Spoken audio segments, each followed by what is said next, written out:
Πολύ πριν από την αρχή του κόσμου υπήρχε ένας βασιλιάς.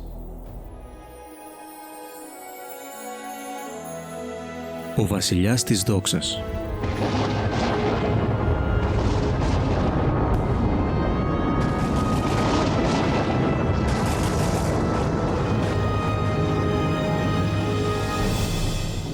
Αυτός ο βασιλιάς ήταν πολύ πιο πάνω και πιο πέρα από οποιονδήποτε ή οτιδήποτε μπορούσαμε να φανταστούμε εσείς ή εγώ.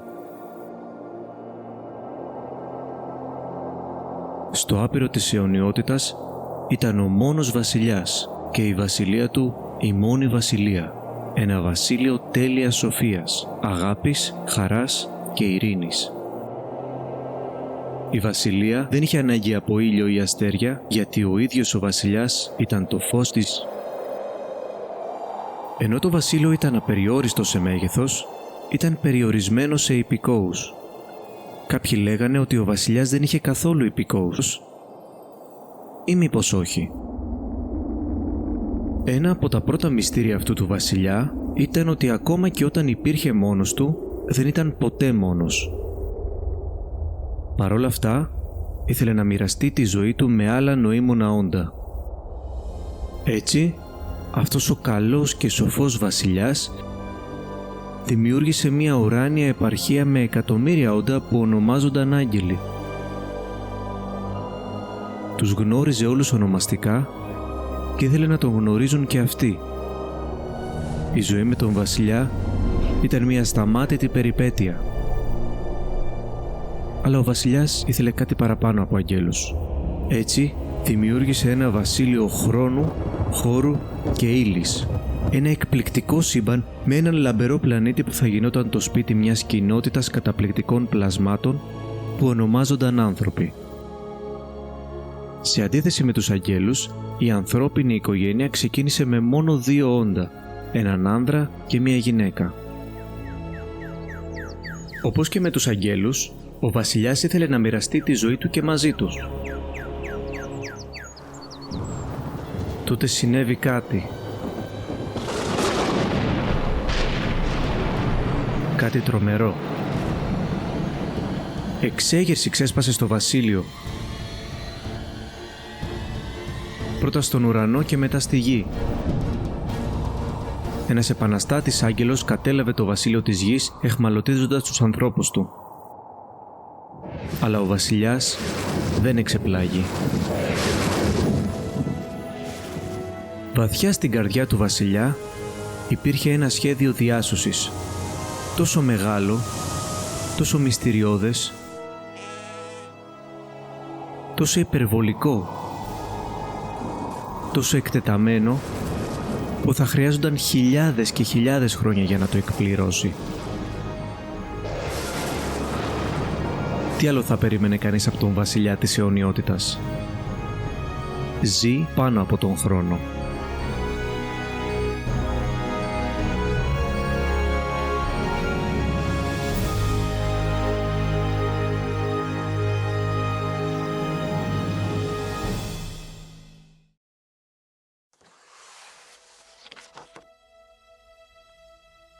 Για να γνωρίσετε τον βασιλιά και το σχέδιό του, πρέπει πρώτα να γνωρίσετε το βιβλίο του. Για περισσότερους από 15 αιώνες, ο βασιλιάς επέλεξε περίπου 40 άτομα για να καταγράψουν την ιστορία και το μήνυμά του. Ονομάστηκαν προφήτες. Ο βασιλιάς τους έδωσε τα λόγια του, τα οποία έγραψαν σε κύλινδρους για να αντιγραφούν και να φυλαχθούν για τις μελλοντικές γενιές. Αν και οι περισσότεροι προφήτες δεν γνώρισαν ποτέ ο ένας τον άλλον, τα γραπτά τους αφηγούνται μία συνεπή ιστορία και μήνυμα. Τα γραπτά των προφητών ονομάζονται Άγιες Γραφές. Χωρίς τις γραφές θα μπορούσαμε μόνο να μαντέψουμε από πού προερχόμαστε, γιατί βρισκόμαστε εδώ και πού πηγαίνουμε. Για να γνωρίσουμε τις σωστές απαντήσεις, χρειαζόμαστε το βιβλίο του βασιλιά.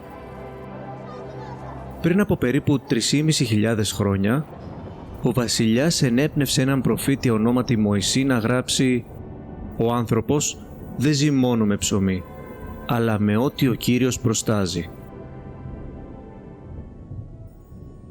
Σήμερα, τα λόγια του βασιλιά συγκεντρώνονται σε ένα βιβλίο, την Αγία Γραφή. Άγια σημαίνει αγνή ή ξεχωρισμένη από όλα τα άλλα.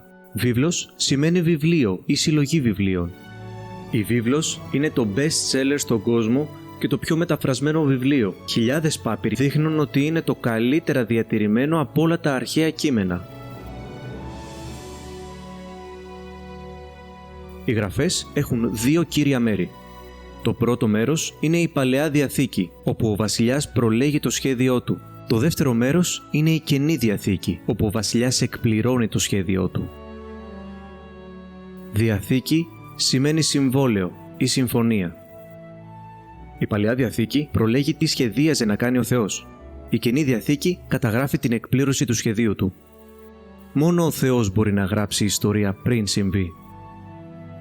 Η διαφορά μεταξύ της Παλαιάς και της Καινής Διαθήκης είναι η διαφορά μεταξύ του να σου στέλνει ένας μεγάλος βασιλιάς γράμματα και φωτογραφίες και του να σε επισκέπτεται αυτοπροσώπως αυτός ο βασιλιάς. Οι γραφές ήρθαν πρώτα στη Μέση Ανατολή, στην Αφρική, στην Ασία και στην Ευρώπη και αργότερα στην Αμερική και πέρα από αυτήν. Οι προφήτες ήρθαν από τη Μέση Ανατολή, αλλά η ιστορία και το μήνυμα που έγραψαν είναι για κάθε έθνος, για κάθε οικογένεια, για κάθε άτομο, για εσάς.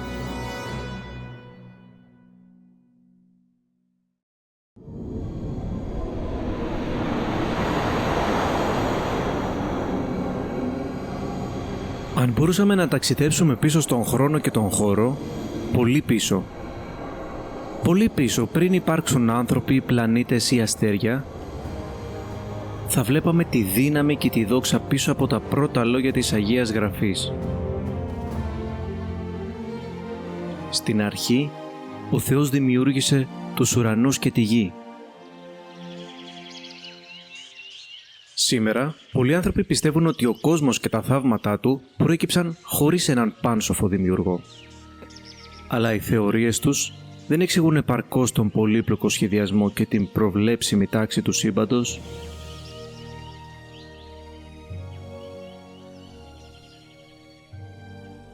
Στο βιβλίο του, ο βασιλιάς λέει «Οι ουρανοί διηγούνται τη δόξα του Θεού, οι ουρανοί διηγούνται το έργο των χεριών του». Μιλώντας για χέρια, κοιτάξτε τα δικά σας, κουνήστε τους αντίχειρές σας. Προσπαθήστε να κρατήσετε ένα βιβλίο, μία σκούπα ή ένα σφυρί χωρίς αυτά. Παρατηρήστε τα νύχια σας, τις αρθρώσεις και το δέρμα. Ποιος άλλος, εκτός από έναν αρχιτεχνίτη, θα μπορούσε να σχεδιάσει τέτοια εργαλεία? Τι είδους σοφία και δύναμη θα απαιτούνταν για να φτιαχτούν 1 δισεκατομμύριο γαλαξίες? Για να δημιουργηθεί ένα ζωντανό κύτταρο με τα εκατομμύρια σύνθετα μέρη του? Ή για να πλέξουν τα μικροσκοπικά σπυροειδή νήματα του κυττάρου με τους γενετικούς κώδικες που κάνουν εσάς? Πριν από περίπου 3.000 χρόνια, ένας προφήτης και βασιλιάς ονόματι Δαβίδ έγραψε «Με έπλεξε στην κοιλιά της μητέρας μου. Σε δοξάζω επειδή είμαι πλασμένος με φόβο και θαυμασμό». Θα θέλατε να συναντήσετε αυτόν που σας έπλασε? Θα θέλατε να ζήσετε για πάντα με το Δημιουργό και Κύριο των γαλαξιών? Μπορείτε. Έχει αποκαλυφθεί. Θέλει να τον γνωρίσετε. Θέλει η οικογένειά σας και η κοινότητά σας να τον γνωρίσουν. Σας προσκαλεί να κατανοήσετε το σχέδιό του, να βιώσετε την αγάπη του, να δείτε το μεγαλείο του, να υποταχθείτε στην κυριαρχία του και να ζήσετε για τη δόξα του. αλλά δεν θα σε αναγκάσει να είσαι υπηκόος του. Άλλωστε, δεν είναι απλώς ένας βασιλιάς, είναι ο βασιλιάς. Ο βασιλιάς της δόξας. Αυτή είναι η ιστορία του.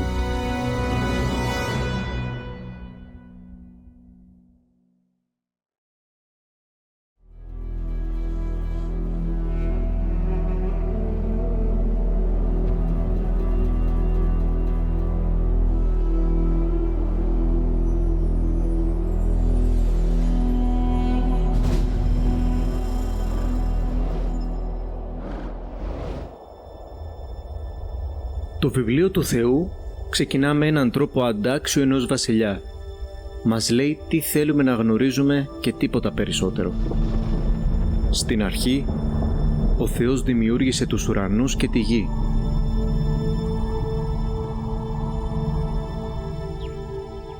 Όλα όσα μπορούμε να δούμε και να αγγίξουμε έχουν μια αρχή, αλλά ο δημιουργός και ιδιοκτήτης του σύμπαντος δεν έχει αρχή ή τέλος. Είναι το αόρατο, αιώνιο πνεύμα που μπορεί να βρίσκεται παντού ταυτόχρονα. Βλέπει και γνωρίζει τα πάντα. Ξέρετε το όνομά του? Ο Θεός έχει πολλά ονόματα, αλλά το πιο διάσημο όνομά του είναι Κύριος. Στην πρωτότυπη γλώσσα του βιβλίου του Θεού, το όνομά του είναι Γιαχβέ, που σημαίνει αυτός που είναι ή απλώς εγώ είμαι. Η ιστορία της δημιουργίας συνεχίζεται με την περιγραφή της πρωτότυπης γης από τον βασιλιά. Η δε γη ήταν άμορφη και έρημη και σκοτάδι κάλυπτε την άβυσσο και πνεύμα Θεού αιωρούνταν πάνω από τα νερά. Ήταν καιρός να προετοιμαστεί ο πλανήτης για τους ανθρώπους. Και είπε ο Θεός, γεννηθεί το φως, και έγινε φως. Είδε ο Θεός ότι το φως ήταν καλό και χώρισε το φως από το σκοτάδι. Ο Θεός ονόμασε το φως ημέρα και το σκοτάδι το ονόμασε νύχτα.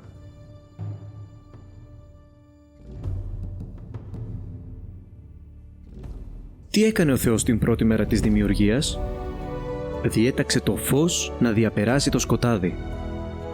Αργότερα ο ήλιος θα έλαμπε στη γη, αλλά όχι την πρώτη μέρα. Ο Θεός θέλει να γνωρίσουμε ότι Αυτός είναι η πηγή του φωτός. Ο Θεός είναι φως. Σε Αυτόν δεν υπάρχει καθόλου σκοτάδι. Ο Θεός είναι αγνός όπως το φως. Δεν μπορεί να μολυνθεί, ακόμα και όταν το φως λάμπει σε πολύ βρώμικα πράγματα, είναι αγνό. Ο Θεός είναι τέλειος. Ο Θεός είναι Άγιος. Παρατηρήσατε ποιος ήταν εκεί με τον Θεό στον τόπο της δημιουργίας? Το Άγιο Πνεύμα Του ήταν εκεί, αιωρούμενο πάνω από τα νερά. Ο Λόγος Του ήταν επίσης εκεί, μιλώντας. Από όλα πριν υπήρχε ο Λόγος και ο Λόγος ήταν με τον Θεό και ήταν Θεός ο Λόγος. Τα πάντα δι' αυτού δημιουργήθηκαν και από όσα έγιναν. Το Άγιο Πνεύμα του Θεού και ο Λόγος ήσαν πάντα με τον ένα αληθινό Θεό. Γι' αυτό μπορεί να υποθεί για τον βασιλιά, ακόμα και όταν υπήρχε μόνος, δεν ήταν ποτέ μόνος.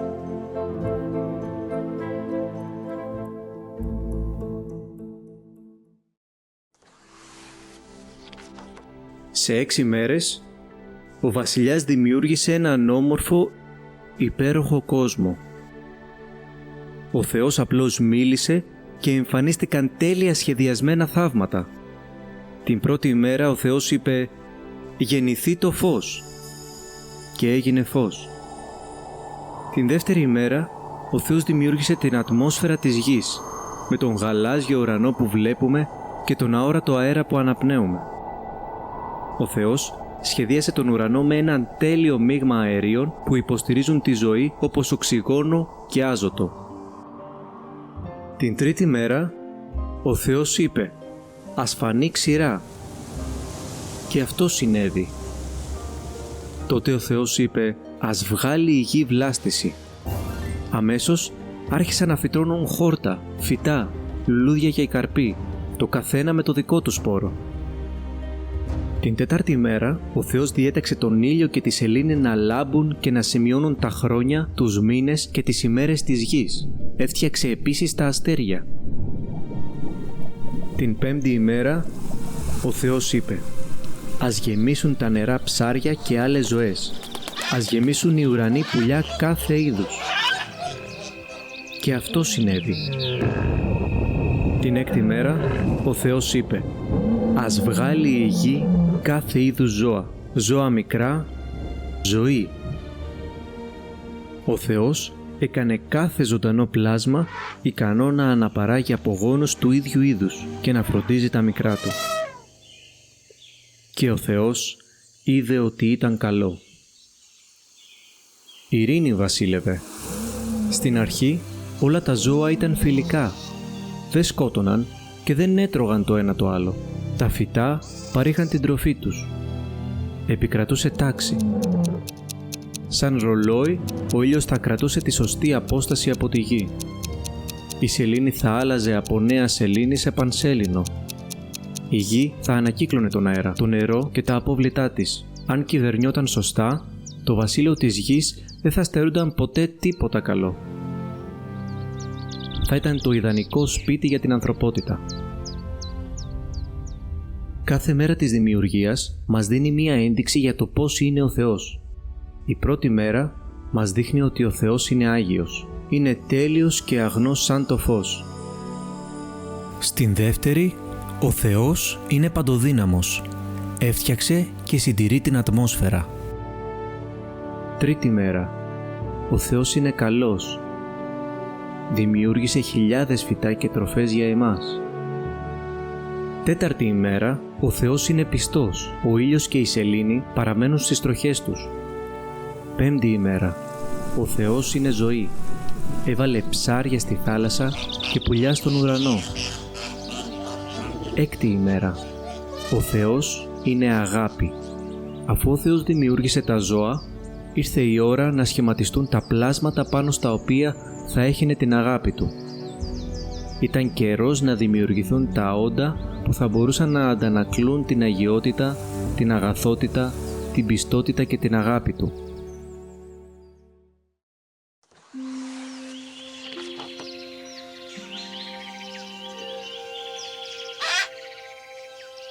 Την έκτη ημέρα της δημιουργίας, ο βασιλιάς συνομίλησε όλη τη θεότητα, λέγοντας: «Ας κάνουμε άνθρωπο κατ' εικόνα ημών, κατ' ομοίωση ημών, και ας βασιλεύει πάνω σε όλη τη γη». Έτσι, ο Θεός δημιούργησε τον άνθρωπο κατ' εικόνα του. Κατ' εικόνα Θεού τον δημιούργησε. Άνδρα και γυναίκα τους δημιούργησε. Όταν η Γραφή λέει ότι ο Θεός δημιούργησε τους ανθρώπους κατ' εικόνα του, δεν σημαίνει ότι ο Θεός είναι σε όλα όπως εμείς. Σημαίνει ότι πρέπει να αντανακλούμε τη φύση και την προσωπικότητά του. Όπως τα ρωμαϊκά νομίσματα αργότερα σφραγίστηκαν με την εικόνα του αυτοκράτορα, έτσι και η εικόνα του Θεού σφραγίστηκε στην ανθρωπότητα. Ο πρώτος άνδρας και η πρώτη γυναίκα δημιουργήθηκαν με την ικανότητα να σκέφτονται, να αγαπούν και να μιλάνε όπως ο Δημιουργός, ώστε να χαίρονται μια στενή σχέση μεταξύ του. Οι άνθρωποι δεν δημιουργήθηκαν για να είναι δούλοι του Θεού, αλλά φίλοι του Θεού. Δημιουργώντας τους ανθρώπους κατ' εικόνα του, ο Θεός τους έδωσε κυριαρχία. Οι άνθρωποι έπρεπε να φροντίζουν και να κυβερνούν τη γη για τον Θεό, να ανακαλύπτουν τα μυστικά της και να χρησιμοποιούν τους πόρους της με σύνεση. Τέτοιες ικανότητες διαφοροποιούσαν την ανθρωπότητα από το ζωικό βασίλειο. Στα ζώα, ο Θεός έδωσε δύο διαστάσεις, σώμα και ψυχή. Στους ανθρώπους, ο Θεός έδωσε τρεις διαστάσεις, σώμα, ψυχή και πνεύμα. Ο Κύριος Θεός έπλασε τον άνθρωπο από το χώμα της γης και φύσηξε στα ρουθούνια του την πνοή της ζωής και ο άνθρωπος έγινε ζωντανό όν. Το σώμα ήταν απλώς το σπίτι ή η σκηνή στο οποίο ο Θεός φύσηξε την ψυχή και το πνεύμα του ανθρώπου. Η ψυχή ήταν η προσωπική διάνοια, τα συναισθήματα και η θέληση του ανθρώπου που επέτρεπαν στον άνθρωπο να σκέφτεται, να αισθάνεται και να επιλέγει. Το πνεύμα συνέδεε τον άνθρωπο με τον Θεό, ενώ το σώμα εξόπλιζε τον άνθρωπο ώστε να συνδεθεί με τον ορατό κόσμο. Το πνεύμα εξόπλιζε τον άνθρωπο ώστε να συνδεθεί με τον Θεό. Ο Κύριος ήθελε οι άνθρωποι να τον γνωρίζουν. Οι άνθρωποι θα ήταν ο ιδιαίτερος θησαυρός του Θεού. Εφόσον ο Θεός τους δημιούργησε, δεν ήταν μόνο ο δημιουργός τους, αλλά και κάτοχός τους. Ο Κύριος Θεός ονόμασε τον πρώτο άνθρωπο Αδάμ, που σημαίνει της γης ή απλά άνθρωπος. Αργότερα, ο Θεός θα έπλαθε την πρώτη γυναίκα, αλλά πριν από αυτό υπήρχαν κάποιες προετοιμασίες που έπρεπε να γίνουν. Ο Αδάμ χρειαζόταν ένα σπίτι και μία δουλειά.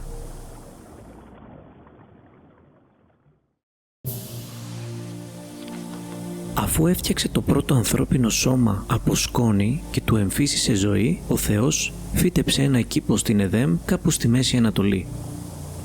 Ένας κρυστάλλινος ποταμός έρεε μέσα από τον κήπο.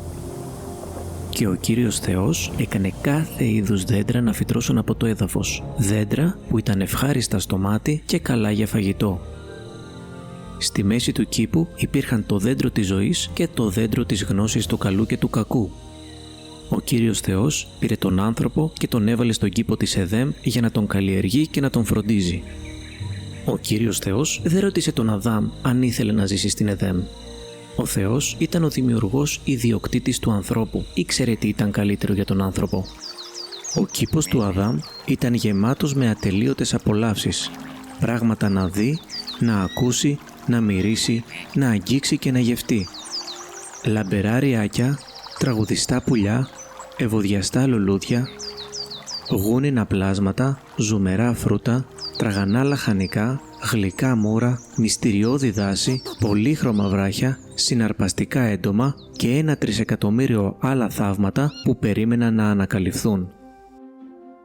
Αλλά ο άνθρωπος δημιουργήθηκε για κάτι περισσότερο από την εξερεύνηση και το φαγητό. Ο Θεός έκανε τον Αδάμ να είναι κεφαλή της ανθρώπινης φυλής. Ο Θεός ήθελε ο Αδάμ και η οικογένειά του να βασιλεύουν μαζί του για πάντα.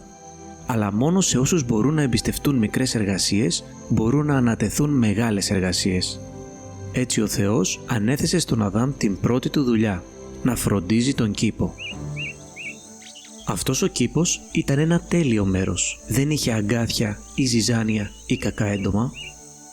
Το κλίμα ήταν ιδανικό και το έδαφος ήταν πλούσιο, κι όμως δεν έβρεξε ποτέ. Ανταυτού μια ομίχλη ανέβαινε από τη γη και πότιζε το έδαφος.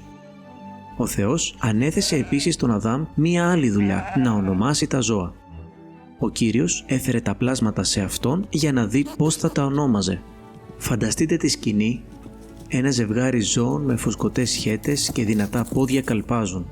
Ο Αδάμ τα μελετά, χαϊδεύει τις πλάτες τους και τα ονομάζει άλογα. Με το κάλεσμα του δημιουργού, ένα τεράστιο πουλί με αγκιστρωτό ράμφος και φαρδιά φτερά ορμάει κάτω. «Αετός», λέει ο Αδάμ. Στη συνέχεια, ένα θηρίο με πορτοκαλί τρίχωμα και μαύρες ρίγες περνάει. Πώς νομίζετε ότι το ονόμασε ο Αδάμ? Έτσι ο άνθρωπος έδωσε ονόματα σε όλα τα ζώα, στα πουλιά του ουρανού και σε όλα τα άγρια ζώα. Η Εδέμ ήταν το τέλειο μέρος για να γνωρίσει ο άνθρωπος τον δημιουργό του. Ήρθε η ώρα να δοκιμάσει τον Αδάμ.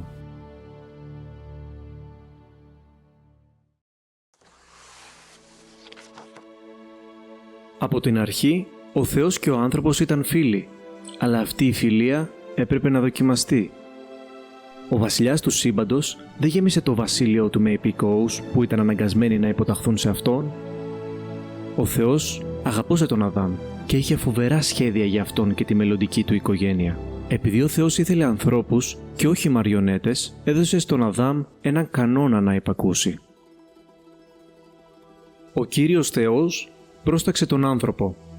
«Είσαι ελεύθερος να φας από οποιοδήποτε δέντρο στον κήπο, αλλά δεν πρέπει να φας από το δέντρο της γνώσης του καλού και του κακού, γιατί όταν φας από αυτό, σίγουρα θα πεθάνεις».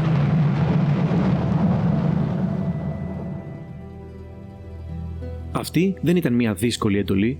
Ο Αδάμ μπορούσε να φάει οποιονδήποτε από τους καρπούς στον κήπο εκτός από έναν. Υπακούοντας σε αυτό τον απλόν κανόνα, ο Αδάμ μπορούσε να δείξει ότι εμπιστευόταν τον δημιουργό του, ότι θα γνώριζε τι ήταν καλύτερο για αυτόν. Τι είπε ο Θεός ότι θα συνέβαινε στον Αδάμ αν παραβίαζε αυτόν τον κανόνα? Είπε ο Θεός στον Αδάμ ότι αν έτρωγε τον απαγορευμένο καρπό, έπρεπε να αρχίσει να κάνει θρησκευτικές τελετουργίες και να προσπαθεί να κάνει αρκετές καλές πράξεις για να ισορροπήσει τις κακές του πράξεις. Αυτό είπε ο Θεός? Όχι. Αυτό δεν είπε ο Θεός. Ο Θεός είπε στον Αδάμ: όταν φας από αυτό, σίγουρα θα πεθάνεις. Η ανυπακοή στον νόμο του Θεού ονομάζεται αμαρτία. Η ποινή για την παραβίαση του κανόνα του Θεού θα ήταν ο θάνατος. Στο βιβλίο του ο Βασιλιάς το αποκαλεί αυτό το νόμο της αμαρτίας και του θανάτου. Ο νόμος του Βασιλιά λέει ότι η αμαρτία πρέπει να τιμωρείται με θάνατο. Θάνατος σημαίνει χωρισμός. Αν ο Αδάμ δεν υπάκουε στον ένα κανόνα του Θεού, θα γινόταν σαν ένα σπασμένο κλαδί που πεθαίνει τη στιγμή που χωρίζεται από την πηγή της ζωής του.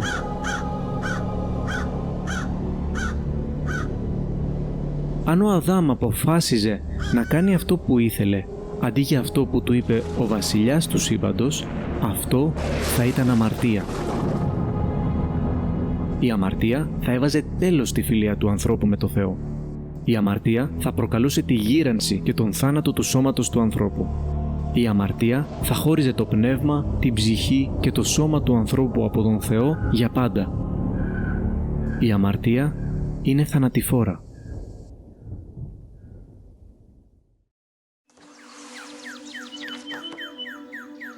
Αφού ο Θεός έδωσε στον πρώτο άνδρα μία δουλειά να κάνει και έναν κανόνα να υπακούσει, ήρθε η ώρα να πλάσει την πρώτη γυναίκα.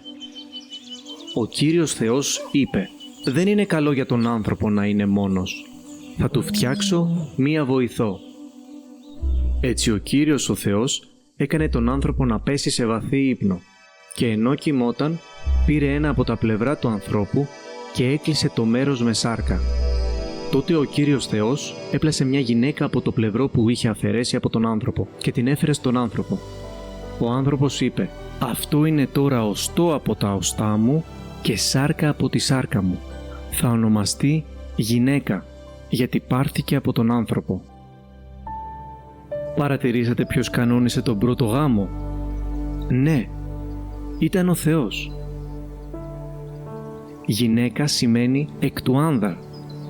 Αργότερα, ο Αδάμ ονόμασε τη σύζυγό του Εύα, που σημαίνει μητέρα των πάντων. Ενώ ο Θεός τους έδωσε διαφορετικούς ρόλους, έκανε τον άνδρα και τη γυναίκα ίσους σε αξία. Όπως ο Αδάμ, η Εύα δημιουργήθηκε κατ' εικόνα Θεού. Και αυτή πλάστηκε για να γνωρίσει τον δημιουργό ιδιοκτήτη της, να αντανακλά τον χαρακτήρα του και να απολαμβάνει μια ευτυχισμένη σχέση μαζί του για πάντα. Ο Θεός είδε όλα όσα είχε φτιάξει και ήταν πολύ καλά. Και έγινε βράδυ και έγινε πρωί, η έκτη μέρα. Την 7η ημέρα ο Θεός είχε τελειώσει το έργο που έκανε. Έτσι, την 7η ημέρα αναπαύθηκε από όλο το έργο του. Γιατί ο Θεός αναπαύθηκε την 7η ημέρα? Επειδή το έργο του είχε τελειώσει. Επίσης, δημιουργώντας τον κόσμο μας σε 6 μέρες και αναπαύοντας την 7η, ο Θεός καθιέρωσε την εβδομάδα των 7 ημερών. Ο Κύριος Θεός φρόντιζε τον Αδάμ και την Εύα σαν σοφός και στοργικός πατέρας. Κάθε βράδυ ερχόταν στον κήπο για να περπατήσει και να μιλήσει μαζί τους. Ήταν ευτυχισμένοι και άνετοι στην παρουσία του. Ο άνδρας και η γυναίκα του ήταν και οι δύο γυμνοί και δεν ένιωθαν καμία ντροπή. Φανταστείτε έναν τέλειο κόσμο που κατοικείται από ένα τέλειο ζευγάρι σε στενή φιλία με τον τέλειο δημιουργό τους. Έτσι ήταν τα πράγματα στην αρχή. Τι πήγε στραβά?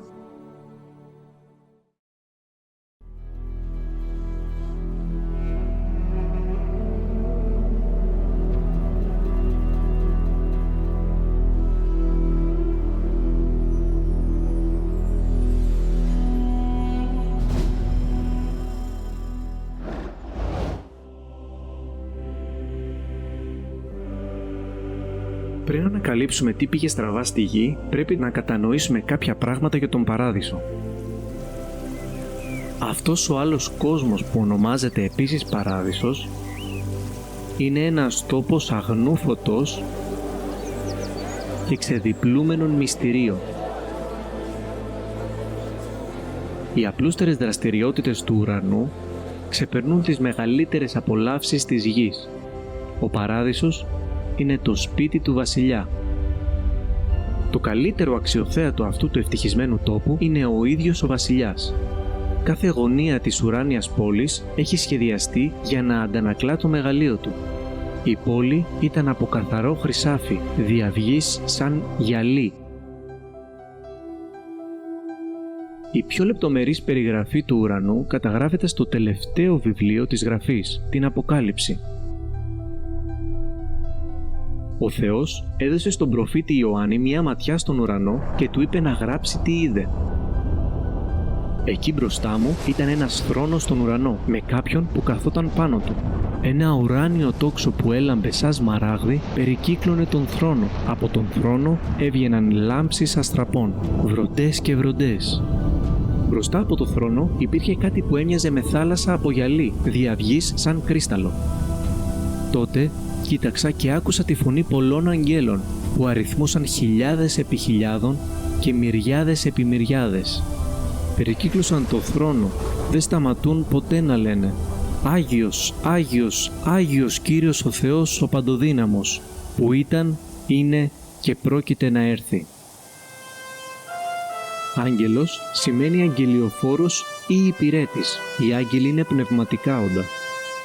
Όπως ο δημιουργός τους, οι άγγελοι είναι αόρατοι στον άνθρωπο, εκτός από όταν αποστέλλονται σε αποστολές όπου χρειάζεται να τους δει.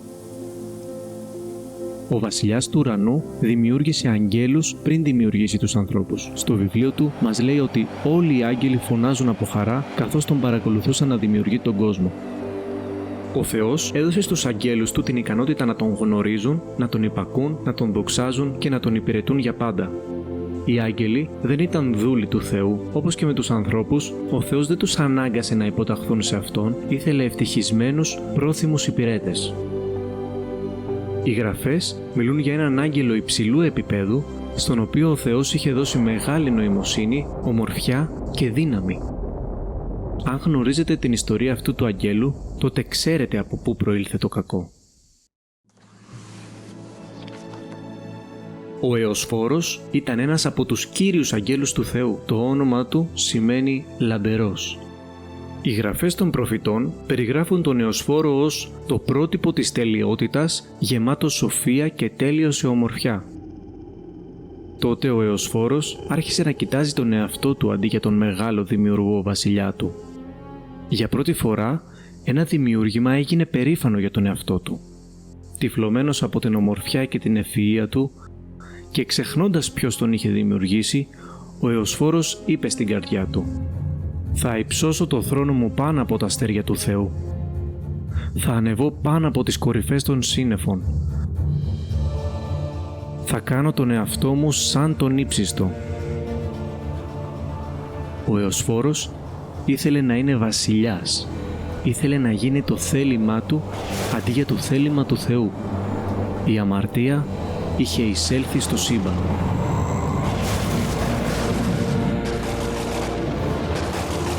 Ο Εωσφόρος έπεισε το 1/3 των αγγέλων να συμμετάσχουν στην ανταρσία του, αλλά ο Θεός τους έδιωξε από την ουράνια κατοικία του.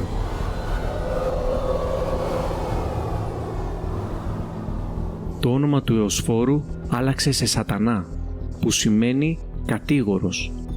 Ονομάζεται επίσης διάβολος και οι κακοί άγγελοι ονομάζονται δαίμονες.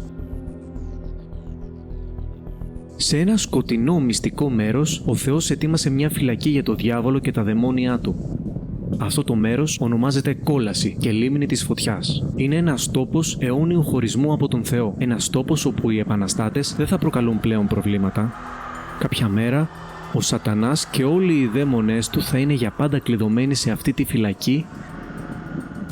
Πού πήγαν λοιπόν αυτά τα κακά πνεύματα αφού ο Θεός τα έδιωξε? Μετακινήθηκαν στην ατμόσφαιρα της γης. Εκεί ο διάβολος οργάνωσε τους αγγέλους του σε τάξεις. Αν δεν μπορούσε να κυβερνήσει στον ουρανό, θα κυβερνούσε στη γη. Γι' αυτό η Γραφή αποκαλεί τον Σατανά άρχοντα της βασιλείας του αέρα, το πνεύμα που τώρα εργάζεται σε εκείνους που είναι ανυπάκουοι. Ο διάβολος και οι δαίμονές του είναι αόρατοι σε εμάς, αλλά πραγματικοί. Ενώ δεν ξέρουμε πώς μοιάζουν, γνωρίζουμε τον σκοτεινό και κακό σκοπό τους. Θα χρησιμοποιήσουν κάθε είδους τεχνάσματα για να πείσουν τους ανθρώπους να ενταχθούν στο βασίλειό τους. Δεν θα σταματήσουν πουθενά για να σας καταστρέψουν. Ο Σατανάς μεταμφιέζεται σε άγγελο φωτός. Ο εχθρός σας, ο διάβολος, περιφέρεται σαν λιοντάρι που βρυχάται ψάχνοντας ποιον θα καταπιεί.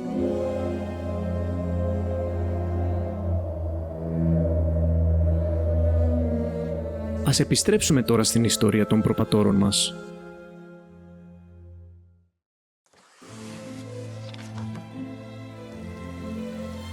Η ζωή του Αδάμ και της Εύας ήταν γεμάτη περιπέτεια και σκοπό. Κάθε μέρα ήταν γεμάτη θαύματα, καθώς εξερευνούσαν τον απέραντο κήπο τους, φρόντιζαν τα πλάσματα και τα φυτά του και δοκίμαζαν τα φαγητά του. Κάθε βράδυ ήταν ακόμα πιο υπέροχο, καθώς ο δημιουργός Κύριος τους τιμούσε με μια προσωπική επίσκεψη. Πόσο αγαπούσαν να περπατούν και να μιλάνε μαζί του. Ο άντρας και η γυναίκα του ήταν ευτυχισμένοι στον κήπο τους. Αλλά ο Σατανάς δεν ήταν ευτυχισμένος. Μισούσε τον Θεό και μισούσε αυτά τα δύο πλάσματα που αντανακλούσαν την εικόνα του. Έτσι ο διάβολος, που είχε αποτύχει να καταλάβει τη βασιλεία των ουρανών, σχεδίασε να καταλάβει τη βασιλεία της γης.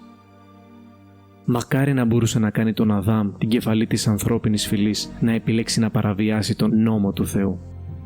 Αλλά δεν θα έβαζε σε πειρασμό τον Αδάμ απευθείας. Μια μέρα η Εύα άκουσε μια φωνή. Δεν ήταν ο Αδάμ, αλλά ούτε και ο Θεός. Ήταν ένα φίδι. Για την Εύα, ένα ερπετό που μιλούσε ήταν απλώς μια ακόμη νέα ανακάλυψη. Η Εύα δεν είχε ιδέα ότι ο εχθρός του Θεού χρησιμοποιούσε το φίδι. Ούτε ήξερε ότι ο Σατανάς ήθελε να τη χρησιμοποιήσει για να δελεάσει τον Αδάμ να παραβιάσει τον νόμο του Θεού. Το φίδι περίμενε υπομονετικά. Τα υπολογιστικά του μάτια παρακολουθούσαν τη γυναίκα. Τότε, την κατάλληλη στιγμή της φώναξε με σφύριγμα. Είπε πράγματι ο Θεός «Δεν πρέπει να φάτε από κανένα δέντρο στον κήπο»? Ο Σατανάς ήθελε η Εύα να αμφισβητήσει το λόγο του Θεού. Ήθελε επίσης να την κάνει να πιστεύει ότι ο Θεός έκρεβε κάτι καλό από αυτήν και το σύζυγό της. Η γυναίκα είπε στο φίδι «Μπορούμε να φάμε καρπούς από τα δέντρα του κήπου», αλλά ο Θεός είπε «Δεν πρέπει να φάτε καρπούς από το δέντρο που είναι στη μέση του κήπου, ούτε πρέπει να τον αγγίξετε, αλλιώς θα πεθάνετε». «Δεν θα πεθάνετε σίγουρα», είπε το φίδι στη γυναίκα, «γιατί ο Θεός ξέρει ότι όταν φάτε από αυτό, τα μάτια σας θα ανοιχτούν και θα γίνετε σαν Θεός, γνωρίζοντας το καλό και το κακό». Τι θα έκανε η Εύα?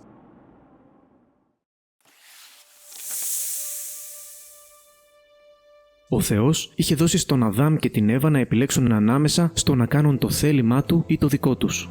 Ο Κύριος ήξερε τι ήταν καλύτερο για αυτά τα πλάσματα που είχε δημιουργήσει κατ' εικόνα του. Ήθελε ο Αδάμ και η Εύα να τον εμπιστεύονται ακόμα και όταν δεν καταλάβαιναν τους λόγους πίσω από την κυριαρχία του. Μόνο ο Θεός μπορούσε να προβλέψει τις τρομερές μακροπρόθεσμες συνέπειες του κακού. Γι' αυτό και είχε πει στον Αδάμ «Δεν πρέπει να φας από το δέντρο της γνώσης του καλού και του κακού, γιατί όταν φας από αυτό, σίγουρα θα πεθάνεις». Αλλά τώρα το φίδι είχε πει στην Εύα «Δεν θα πεθάνει σίγουρα». Ποιον πρέπει να εμπιστευτεί η Εύα, το δημιουργό της ή ένα πλάσμα? Να τι συνέβη. Όταν η γυναίκα είδε ότι ο καρπός του δέντρου ήταν καλός για φαγητό και ευχάριστος στο μάτι και επίσης επιθυμητός για την απόκτηση σοφίας, πήρε λίγο και έφαγε. Έδωσε επίσης λίγο στον άντρα της που ήταν μαζί της και έφαγε. Η Εύα το έφαγε και ο Αδάμ το έφαγε. Η Εύα έφαγε τον απαγορευμένο καρπό επειδή εξαπατήθηκε από τα τεχνάσματα του Σατανά. Ο Αδάμ τον έφαγε επειδή επέλεξε σκόπιμα να ακολουθήσει το δικό του δρόμο αντί για τον δρόμο του Θεού. Αντί να αποταχθεί στον Άγιο και στοργικό δημιουργό της, η ανθρωπότητα είχε παραδοθεί στον εχθρό. Οι πρωτόπλαστοι είχαν αμαρτήσει.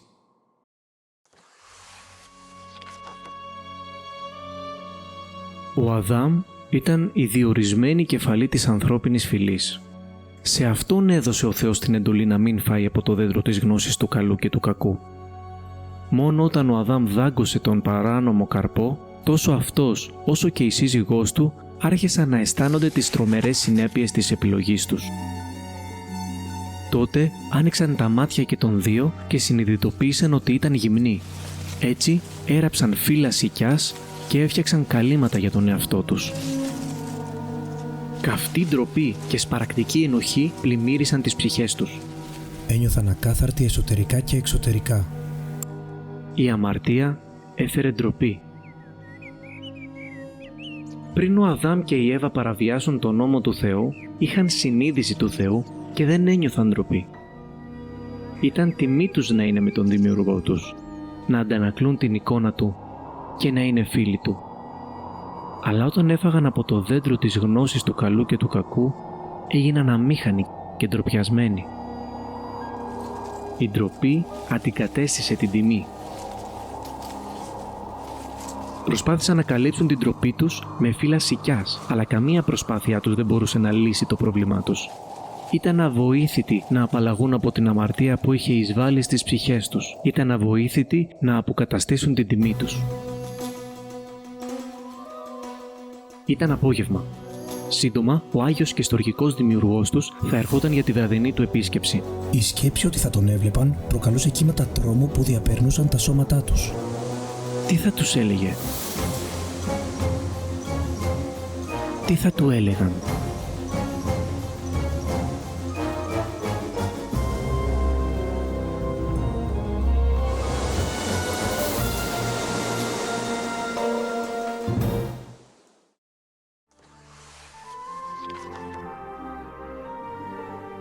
Πριν παρακούσουν το Θεό, ο Αδάμ και η Εύα χαιρόντουσαν βλέποντας το δημιουργό φίλο τους κάθε φορά που ερχόταν να τους επισκεφθεί. Τώρα αυτοί ήταν φοβισμένοι. Τότε ο άντρας και η γυναίκα του άκουσαν τον ήχο του Κύριου Θεού καθώς περπατούσε στον κήπο στη δροσιά της ημέρας και κρύφτηκαν από τον Κύριο Θεό ανάμεσα στα δέντρα του κήπου. Σαν ανυπάκουα παιδιά που προσπαθούν να κρυφτούν από τους γονείς τους, ο Αδάμ και η Εύα προσπάθησαν να κρυφτούν από το δημιουργό τους. Αλλά ο Κύριος Θεός φώναξε στον άνθρωπο «Πού είσαι?»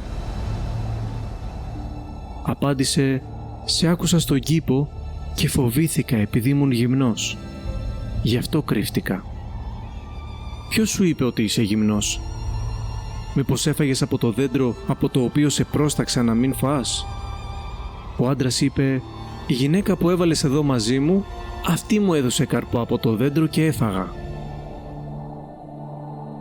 Τότε ο Κύριος ο Θεός είπε στη γυναίκα «Τι είναι αυτό που έκανες?» Η γυναίκα είπε «Το φίδι με εξαπάτησε και έφαγα». Γιατί ο Αδάμ και η Εύα ήθελαν να κρυφτούν από τον Θεό? Επειδή είχαν αμαρτήσει. Και γιατί κατηγορούσαν άλλους για την αμαρτία τους? Επειδή ντρέπονταν. Ο Αδάμ και η Εύα δεν επιδείκνυαν πλέον την ιερή εικόνα του Θεού. Αντί να αντανακλούν την αγιότητα και την αγάπη του δημιουργού τους, τώρα αντανακλούσαν την ανταρσία και την υπερηφάνεια του διαβόλου. Το πρώτο ζευγάρι είχε γίνει σαν ένα κλαδί που κόπηκε από ένα ζωντανό δέντρο. Η αμαρτία τους είχε διακόψει τη σχέση τους με τον βασιλιά του σύμπαντος. Η αμαρτία τους είχε χωρίσει από την πηγή της ζωής. Πνευματικά ήταν νεκροί. Σωματικά ήταν ακόμα ζωντανοί. Αλλά η διαδικασία της γύρανσης είχε ξεκινήσει. Η δύναμη του θανάτου είχε εισβάλει στα σώματά τους. Και ποια ήταν η αιτία όλου αυτού του θανάτου και της καταστροφής? Η αμαρτία.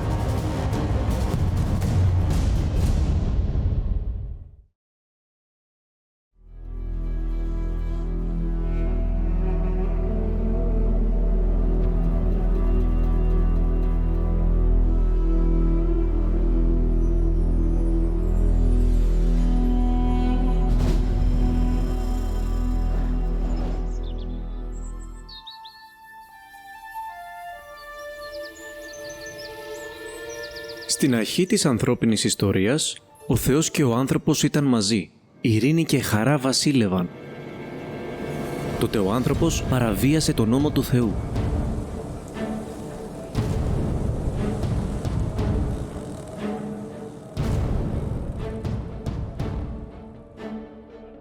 Την ίδια μέρα που ο Αδάμ και η Εύα αμάρτησαν, ο Θεός ανακοίνωσε μερικές από τις εκτεταμένες συνέπειες της αμαρτίας τους. Στη γυναίκα είπε: «Με πόνο θα γεννήσεις παιδιά. Η επιθυμία σου θα είναι για τον άντρα σου και αυτός θα σε κυβερνά».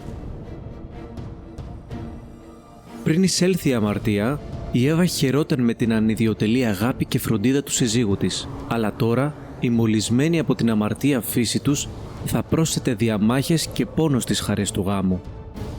Στη συνέχεια, ο Θεός είπε στον άντρα: «Καταραμένη η γη εξαιτίας σου, με οδυνηρό μόχθο θα τρως από αυτήν όλες τις μέρες της ζωής σου. Θα σου βγάλει αγκάθια και τριβόλια. Με τον ιδρώτα του προσώπου σου θα τρως την τροφή σου μέχρι να επιστρέψεις στη γη, αφού από αυτήν πάρθηκες, γιατί χώμα είσαι και στο χώμα θα επιστρέψεις».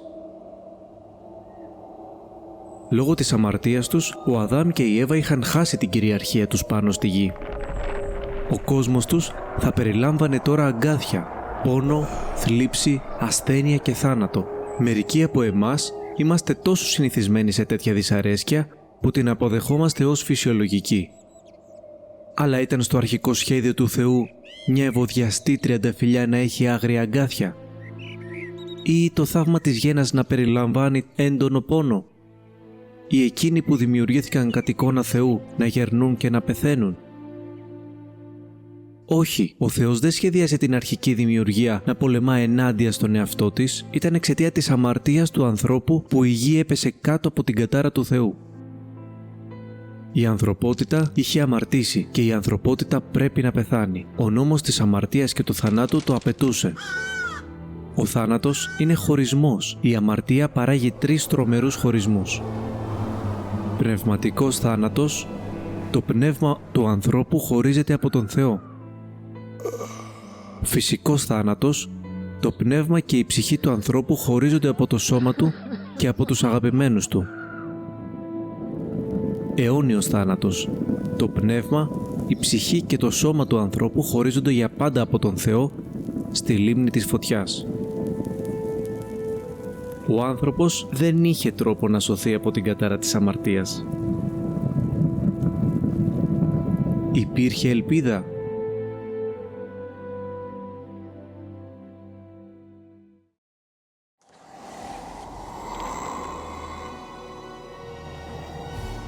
Ο Σατανάς είχε κλέψει τον ιδιαίτερο θησαυρό του βασιλιά, αλλά ο βασιλιάς είχε ένα μυστικό σχέδιο να τον εξαγοράσει.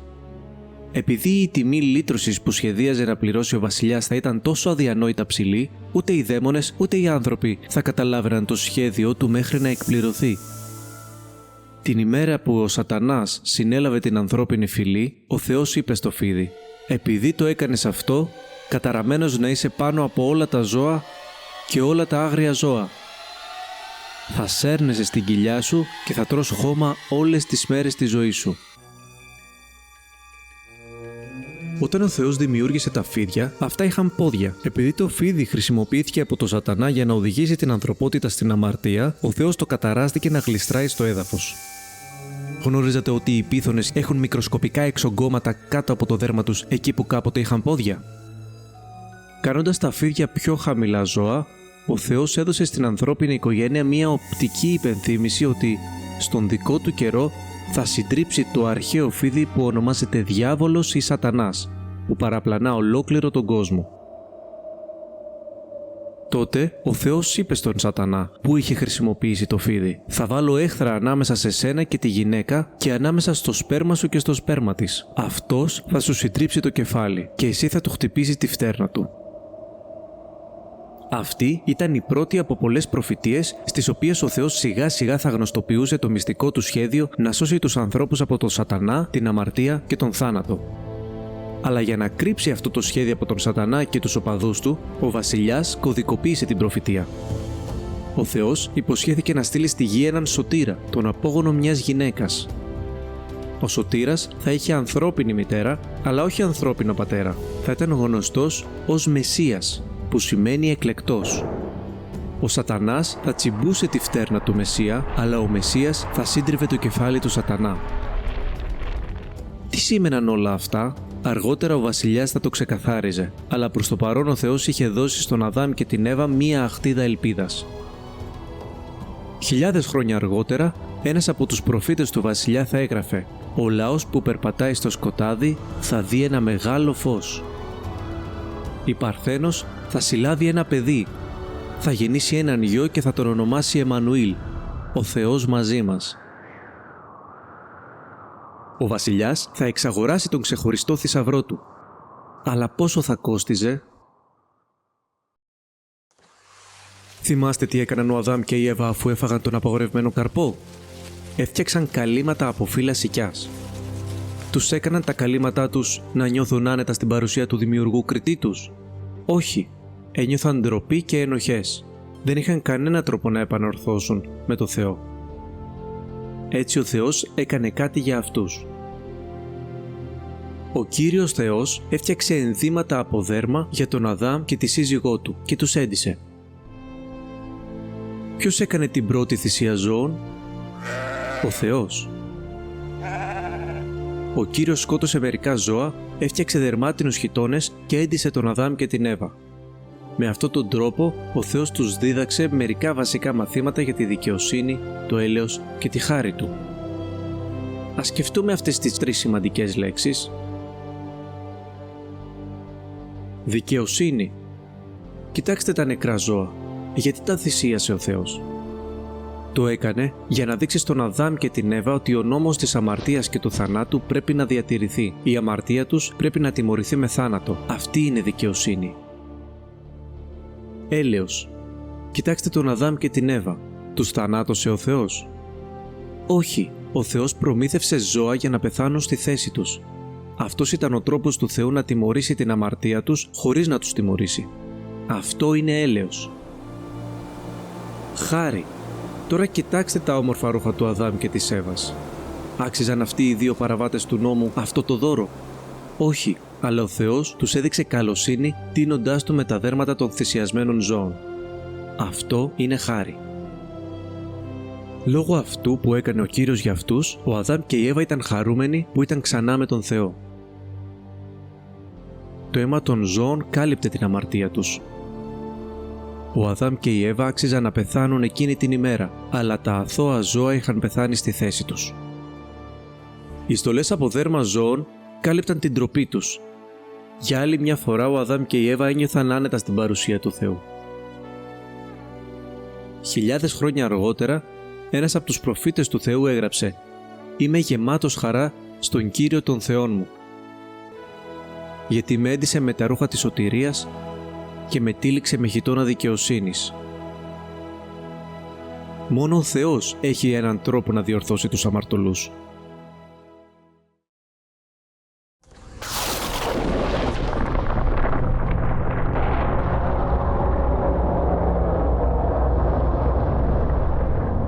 Όταν ο Θεός έδιωξε τους επαναστατημένους αγγέλους από τον ουρανό, η καταδίκη τους επισφραγίστηκε. Αυτά τα πνευματικά όντα που είχαν ζήσει στο λαμπερό φως του ουρανού δεν είχαν καμία δικαιολογία για την αμαρτία τους, αλλά για τους μολυσμένους από την αμαρτία ανθρώπους, ο Κύριος είχε ένα σχέδιο να τους φέρει πίσω αν τον εμπιστευτούν. Ωστόσο, η αμαρτία έχει συνέπειες. Όπως ο Θεός έδιωξε τον Νεοσφόρο και τους κακούς αγγέλους του από τον ουράνιο παράδεισο, έτσι τώρα ο Θεός έβαλε τον άντρα και τη σύζυγό του έξω από τον επίγειο παράδεισο. Αφού τους εξόρισε από τον κήπο, ο Κύριος τοποθέτησε ισχυρά αγγελικά όντα στα ανατολικά της Εδέμ και ένα φλεγόμενο σπαθί άστραφτε πέρα δόθε, φυλάσσοντας το δρόμο προς το δέντρο της ζωής. Το δέντρο της ζωής ήταν το άλλο ξεχωριστό δέντρο στη μέση του κήπου. Μόνο τέλειοι άνθρωποι μπορούσαν να φάνε από αυτό. Ο Αδάμ και η Εύα δεν ήταν πλέον τέλειοι. Είχαν αμαρτήσει και έπρεπε να γεράσουν και να πεθάνουν. Ο μεγάλος δημιουργός Θεός μας είναι Άγιος. Αυτό σημαίνει ότι είναι αγνός, καθαρός, τέλειος και δίκαιος. Λόγω της άγιας φύσης του και των άγιων νόμων του πρέπει να τιμωρήσει την αμαρτία με θάνατο, χωρισμό από την πηγή της ζωής. Μερικοί άνθρωποι πιστεύουν ότι ο Θεός είναι τόσο μεγάλος που μπορεί να αγνοήσει τους νόμους που ο ίδιος έχει θεσπίσει. Φανταστείτε μία αίθουσα δικαστηρίου όπου ο δικαστής αρνείται να επιβάλλει τους νόμους της χώρας. Θα λέγατε ότι ένας τέτοιος δικαστής είναι σπουδαίος? Φανταστείτε ένα ποδοσφαιρικό αγώνα όπου ο επικεφαλής διαιτητής αγνοεί τους κανόνες του παιχνιδιού. Θα τον αποκαλούσατε σπουδαίο διαιτητή ή κακό διαιτητή? Ο Σατανάς ήθελε η Εύα να πιστέψει ότι ο δημιουργός της δεν θα εφάρμοζε τους κανόνες του, ότι δεν θα τιμώρησε τους παραβάτες του νόμου με θάνατο. Αλλά ο δίκαιος βασιλιάς και κριτής του σύμπαντος κρατάει πάντα το λόγο του. Ο Θεός είναι σπουδαίος. Μπορείτε να τον εμπιστευτείτε. Ο θρόνος σας βασίζεται σε δύο ισχυρούς πυλώνες, δικαιοσύνη και δικαιοσύνη. Η αδιάκοπη αγάπη και η αλήθεια περπατούν μπροστά σας ως υπηρέτες. Δείτε αν μπορείτε να απαντήσετε σε αυτό το ένιγμα. Τι μπορεί να κάνει ο Σατανάς και οι άνθρωποι που δεν μπορεί να κάνει ο Κύριος Θεός? Ιδού η απάντηση του ιδίου του Θεού. Δεν θα παραβιάσω τη Διαθήκη μου. Δεν θα ανακαλέσω ούτε έναν λόγο. Στην αγιότητά μου δεν μπορώ να πω ψέματα.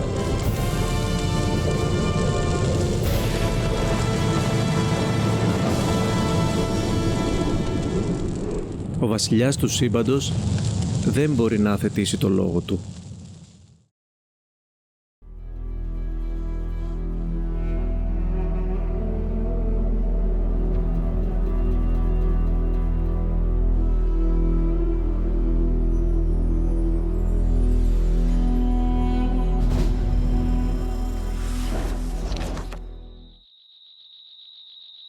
Έξω από τον κήπο, ο κόσμος ήταν ακόμα ένα όμορφο μέρος, αλλά περιλάμβανε και άσχημα πράγματα. Αγκάθια, έντομα, γδαρμένα γόνατα.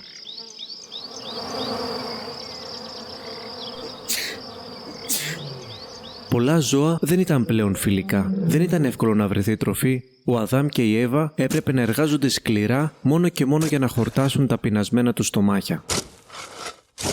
Είχαν επίσης στιγμές ευτυχίας και χαράς. Ο Αδάμ κοιμήθηκε με τη σύζυγό του Εύα και αυτή έμεινε έγκυος και γέννησε τον Κάιν. Είπε «Με τη βοήθεια του Κυρίου γέννησα έναν άνθρωπο». Η Εύα ονόμασε το πρώτο μωρό στον κόσμο Κάιν, που σημαίνει κτήση. Τι πολύτιμος θησαυρός από τον Θεό.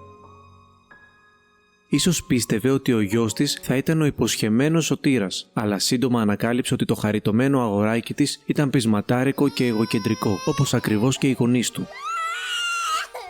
Αργότερα, όταν γεννήθηκε ο δεύτερος γιος τους, η Εύα τον ονόμασε Άβελ, που σημαίνει ματαιοδοξία ή τίποτα. Σαφώς ο Αδάμ και η Εύα δεν μπορούσαν να παράγουν τον αναμάρτητο απόγονο μιας γυναίκας που θα έσωζε τους ανθρώπους από τις αμαρτίες τους. Αντί να αντανακλούν την άγια εικόνα του Θεού, οι απόγονοι του Αδάμ και της Εύας αντανακλούσαν την αμαρτωλή τους φύση. Ο Αδάμ απέκτησε γιους και κόρες, κατά τη δική του εικόνα και κατά τη δική του ομοίωση. Κοιτάξτε την εικόνα. Βλέπετε τον Κάιν να αρπάζει το πεπόνι από το μικρό του αδελφό. Συμπεριφέρεται όπως οι γονείς του που πήραν τον καρπό που δεν ήταν δικό τους. Σαν μεταδοτική ασθένεια η αμαρτία του Αδάμ και της Εύας έχει μολύνει και τα παιδιά τους. Όταν ο Αδάμ αμάρτησε, η αμαρτία μπήκε στον κόσμο. Η αμαρτία του Αδάμ έφερε τον θάνατο. Έτσι ο θάνατος εξαπλώθηκε σε όλους γιατί όλοι αμάρτησαν. Μια αφρικάνικη παροιμία λέει: ένας αρουραίος μπορεί να γεννήσει μόνο από γόνους που σκάβουν. Μια αράβικη παροιμία εκφράζει το ίδιο γεγονός. Ο γιος μιας πάπιας είναι ένα πλωτό ζώο. Όταν οι πρώτοι μας γονείς αμάρτησαν, έγιναν σαν ένα κλαδί κομμένο από ένα δέντρο. Όπως ακριβώς κάθε κλαδάκι και φύλλο στο σπασμένο κλαδί επηρεάζεται, έτσι και κάθε μέλος του οικογενειακού κλάδου του Αδάμ επηρεάζεται από την αμαρτία του Αδάμ. Πολύ μετά το θάνατο του Αδάμ, ο προφήτης βασιλιάς Δαβίδ έγραψε «Γεννήθηκα αμαρτωλός, ναι, από τη στιγμή που με συνέλαβε η μητέρα μου». Μπορεί να μην μας αρέσει να το ακούμε αυτό, αλλά ξέρουμε ότι είναι αλήθεια.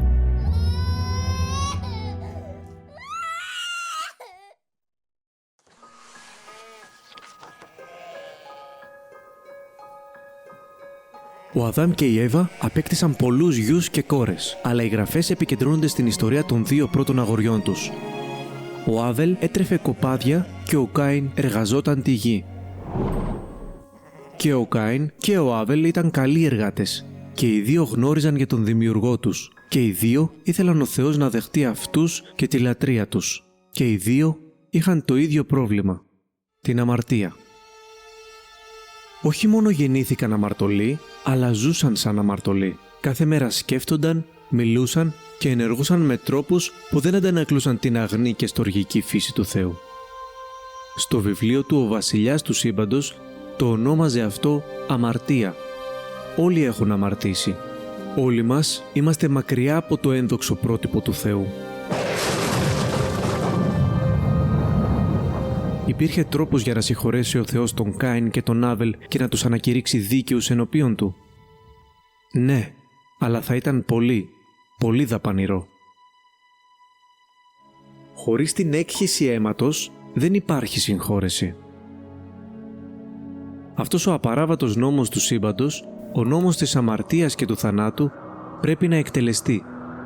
Η αμαρτία πρέπει να τιμωρείται με θάνατο. Γι' αυτό, ο τρόπος συγχώρεσης του βασιλιά απαιτούσε την καταβολή της θανατικής ποινής. Ενώ ο αμαρτωλός άξιζε να πεθάνει, ο Θεός δεχόταν το αίμα ορισμένων ειδών ζώων, όπως ενός αρνιού. Το αρνί δεν μπορούσε να είναι άρρωστο ή γρατσουνισμένο ή βρώμικο, έπρεπε να είναι υγιές και καθαρό. Έπρεπε να είναι ένα τέλειο αρνί. Το αρνί θα σφαζόταν και θα καιγόταν. Θα έμπαινε στη θέση του ενόχου αμαρτωλού. Το αρνί θα ήταν ο αντικαταστάτης του αμαρτωλού.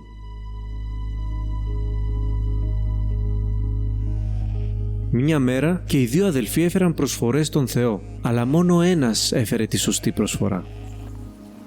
Με την πάροδο του χρόνου, ο Κάιν έφερε μερικούς από τους καρπούς από το χώμα ως προσφορά στον Κύριο. Αλλά ο Άβελ έφερε μερίδες λίπους από μερικά από τα πρωτότοκα του ποιμνίου του. Ποια προσφορά νομίζετε ότι δέχτηκε ο Θεός?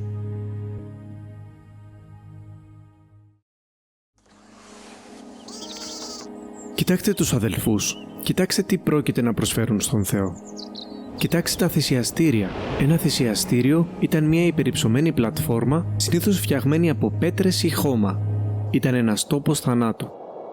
Το θυσιαστήριο κρατούσε την προσφορά ανάμεσα στον ουρανό και τη γη, ανάμεσα στον Θεό και τον άνθρωπο. Ό,τι προσφερόταν στο θυσιαστήριο έπρεπε να καεί με φωτιά.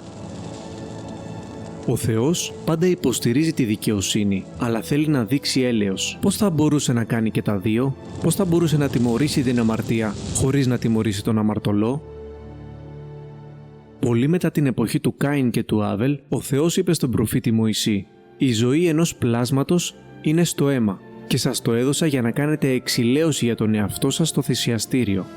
Το αίμα είναι που κάνει εξηλαίωση για τη ζωή κάποιου». Θα βάλει το χέρι του στο κεφάλι του ολοκαυτώματος και αυτό θα γίνει δεκτό εκ μέρους του για να γίνει εξηλαίωση για αυτόν. Τι σημαίνει εξηλαίωση? Έχει να κάνει με την πληρωμή της απαιτούμενης τιμής λύτρωσης, ώστε οι αμαρτίες να καλυφθούν, να καθαριστούν και να συγχωρεθούν. Στην εποχή της Παλαιάς Διαθήκης, ο Θεός είπε στους ανθρώπους ότι θα δεχόταν το χυμένο αίμα υγιών αρνιών, κρυαριών, τράγων, ταύρων και περιστεριών ως πληρωμή για τις αμαρτίες τους. Ένα τέτοιο αίμα θα παρέχει εξηλαίωση, μια κάλυψη για την αμαρτία, αλλά μόνο μέχρι την ημέρα που ο Θεός παρέχει μια τέλεια θυσία για να πληρώσει την πραγματική τιμή που απαιτούσε ο νόμος της αμαρτίας και του θανάτου. Τώρα κοιτάξτε τον Κάιν και τι πρόκειται να προσφέρει στον Θεό. Τι όμορφη επιλογή φρούτων και λαχανικών. Πόσο σκληρά είχε εργαστεί για να παράγει αυτή την προσφορά. Αλλά δεν μπορούσε να καλύψει τις αμαρτίες του επειδή δεν είχε αίμα, ούτε αποζημίωση θανάτου.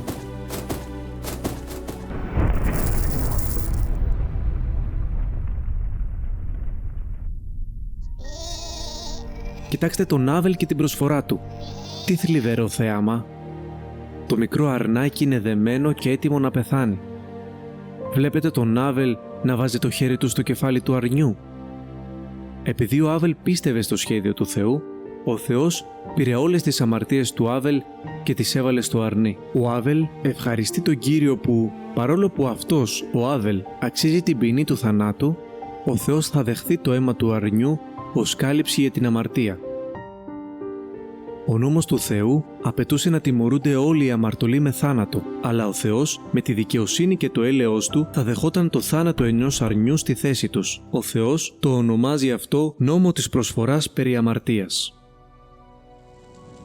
Ο νόμος της προσφοράς περί αμαρτίας απελευθέρωσε τον Άβελ από τον νόμο της αμαρτίας και του θανάτου. Αλλά τι γίνεται με τον Κάιν?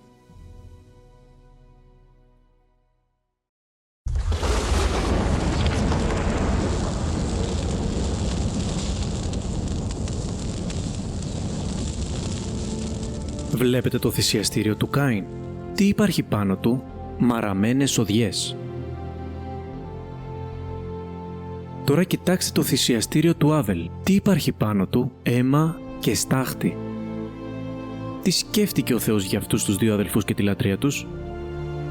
Ο Κύριος κοίταξε με εύνοια τον Άβελ και την προσφορά του, αλλά τον Κάιν και την προσφορά του δεν κοίταξε με εύνοια.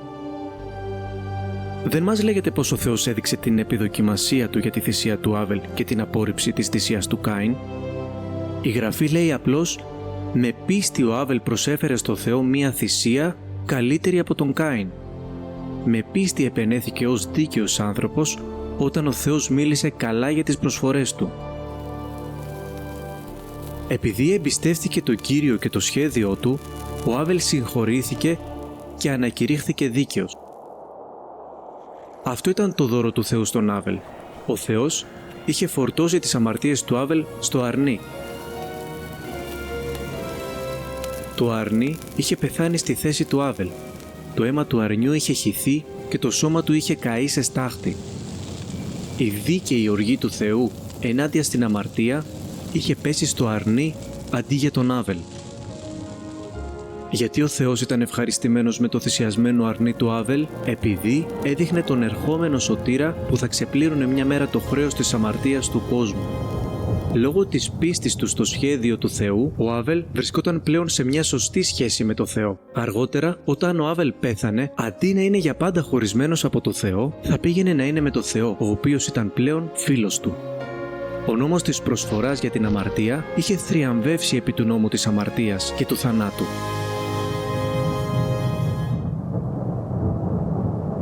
Ο Κάιν πλησίασε τον Θεό με τις προσευχές του, αλλά αγνόησε τον νόμο του Θεού που λέει ότι η αμαρτία πρέπει να τιμωρείται με θάνατο.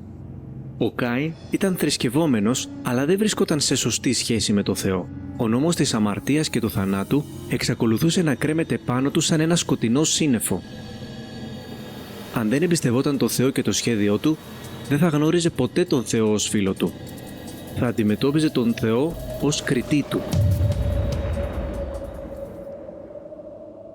Μερικοί άνθρωποι προσπαθούν να υπερασπιστούν τον Κάιν λέγοντας «Ο Κάιν ήταν αγρότης, έφερε ό,τι είχε».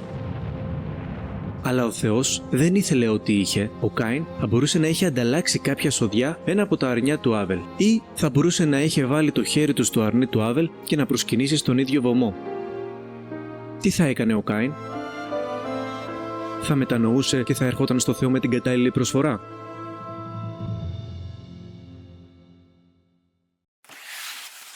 Ο Κύριος είχε αρνηθεί την προσφορά του Κάιν, κι όμως ο Θεός τον αγαπούσε ακόμα και τον παρότρινε να μετανοήσει.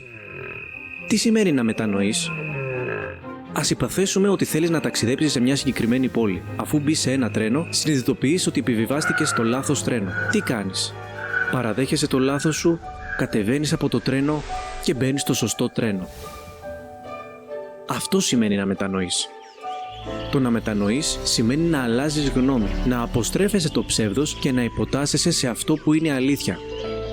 Το να μετανοείς ενώπιον του Θεού δεν σημαίνει ότι πρέπει να αυτοτιμωρείσαι για τις αμαρτίες σου, σημαίνει ότι πρέπει να δεις την αμαρτία σου όπως την βλέπει ο Θεός. Ο Θεός ήθελε ο Κάιν να μετανοήσει, να σταματήσει να εμπιστεύεται τον δικό του τρόπο και να εμπιστευτεί και να ακολουθήσει τον τρόπο του Θεού. Έτσι ο Κάιν θύμωσε πολύ και το πρόσωπό του ήταν σκυθροπό. Τότε ο Κύριος είπε στον Κάιν «Γιατί είσαι θυμωμένος, γιατί είναι το πρόσωπό σου σκυθροπό? Αν κάνεις το σωστό, δεν θα γίνεις δεκτός. Αν όμως δεν κάνεις το σωστό, η αμαρτία παραμονεύει στην πόρτα σου, σε επιθυμεί, αλλά εσύ πρέπει να την κατακτήσεις». Ο Κάιν ήταν πολύ περήφανος για να μετανοήσει. Είχε ντροπιαστεί από τον αδελφό του. Θα απαλλασσόταν από αυτή την ντροπή και θα αποκαταστούσε την τιμή με τον δικό του τρόπο. Τώρα ο Κάιν είπε στον Άβελ, τον αδερφό του: «Πάμε έξω στο χωράφι». Και όσο ήταν στο χωράφι, ο Κάιν επιτέθηκε στον αδερφό του τον Άβελ και τον σκότωσε.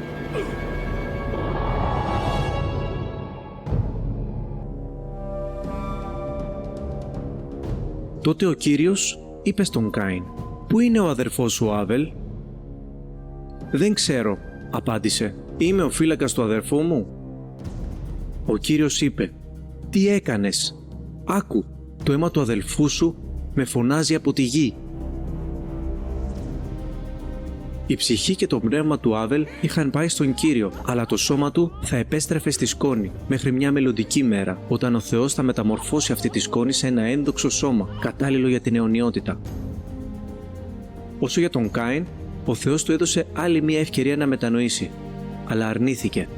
Έτσι ο Κάιν έφυγε από την παρουσία του Κυρίου. Με πνεύμα ανταρσίας και υπερηφάνειας, ο Κάιν μετακινήθηκε ανατολικά και έχτισε μία πόλη. Αυτός και η σύζυγός του απέκτησαν πολλά παιδιά. Τα δυσέγγονά τους κατασκεύασαν τα πρώτα μεταλλικά εργαλεία και μουσικά όργανα. Οι απόγονοι του Κάιν ήταν πολύ έξυπνοι, αλλά δεν γνώριζαν τον Κύριο.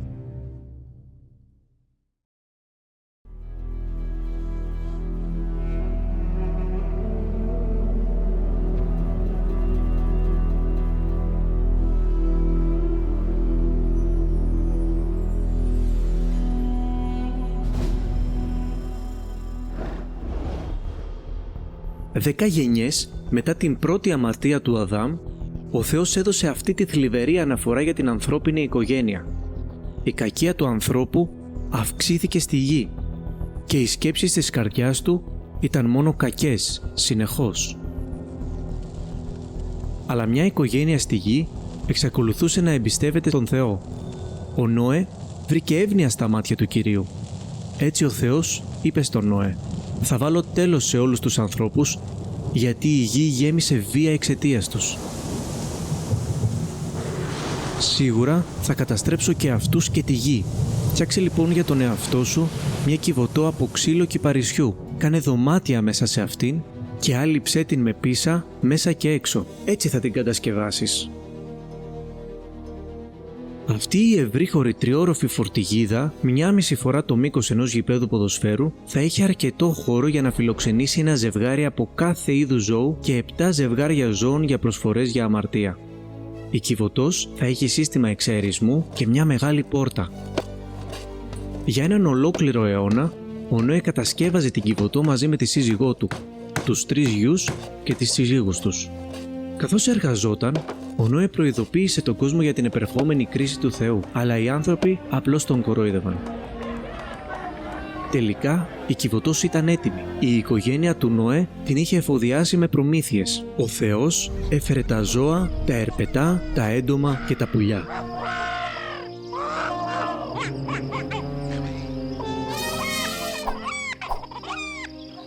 Τι θέαμα ήταν καθώς έμπαιναν στην κιβωτό και εγκαταστάθηκαν στα χιλιάδες διαμερίσματά της. Ο Νόε και η οικογένειά του μπήκαν κι αυτοί. Μπήκε κανείς άλλος στον ασφαλή τόπο? Όχι. Έτσι ο Θεός έκλεισε την πόρτα.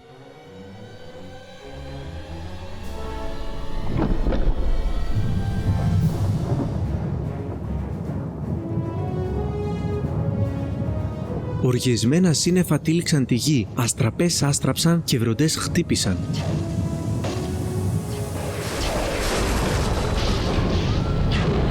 Εκείνη την ημέρα, όλες οι πηγές της Μεγάλης Αβύσσου και οι πύλες των ουρανών άνοιξε και έπεφτε βροχή στη γη για 40 ημέρες και 40 νύχτες. Ήταν η χειρότερη φυσική καταστροφή στην ιστορία. Εκτός από 8 ψυχές που ήταν προστατευμένες στην κιβωτό, όλη η ανθρωπότητα χάθηκε. Ένας περήφανος, άπιστος κόσμος έμαθε την αλήθεια πολύ αργά.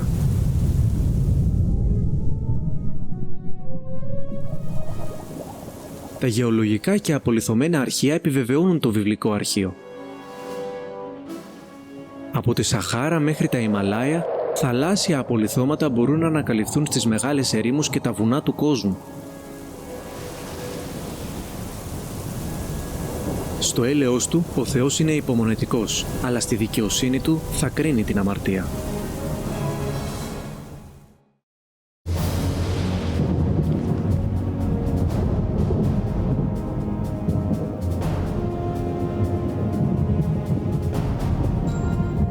Τι συνέβη λοιπόν στον Νόε και την οικογένειά του και τα ζώα στην Κιβωτό?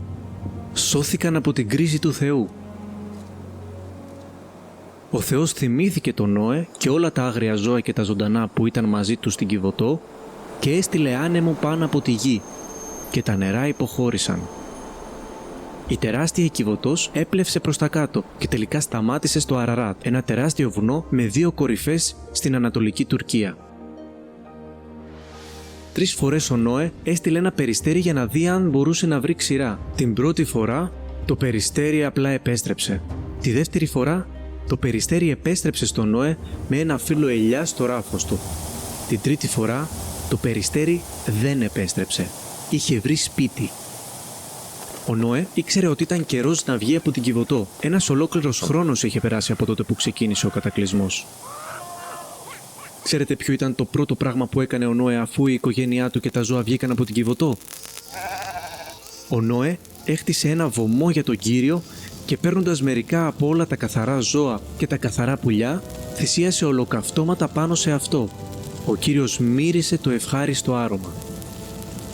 Η δικαιοσύνη και το έλεος του Θεού δεν είχαν αλλάξει. Η αμαρτία απαιτούσε ακόμα και την πληρωμή του θανάτου. Γι' αυτό ο Νόε έχισε το αίμα αθώων πλασμάτων και έκαψε τα σώματά του σε ένα βωμό, κρεμασμένο ανάμεσα στον ουρανό και τη γη, ανάμεσα στον Θεό και τον άνθρωπο. Τέτοιες θυσίες έδειχναν τον αναμάρτητο Μεσσία που μια μέρα θα ερχόταν στη γη και να παράσχει την πραγματική πληρωμή για την αμαρτία. Στη συνέχεια, ο Θεός έδωσε μια εντολή στον Νόε και την οικογένειά του. Να είστε καρποφόροι και να πληθύνεστε και να γεμίζετε τη γη. Ο Κύριος έκανε επίσης μια διαθήκη με τον πλανήτη Γη. Έβαλα το ουράνιο τόξο μου στα σύννεφα και θα είναι το σημάδι της διαθήκης μεταξύ εμού και της γης. Ποτέ ξανά τα νερά δεν θα γίνουν κατακλυσμός για να καταστρέψουν κάθε ζωή. Ως σύμβολο της διαθήκης του, ο Θεός αποκάλυψε ένα ένδοξο ουράνιο τόξο που υψωνόταν στο συννεφιασμένο ουρανό. Ο Θεός υποσχέθηκε ότι δεν θα έστελνε ποτέ ξανά παγκόσμιο κατακλυσμό.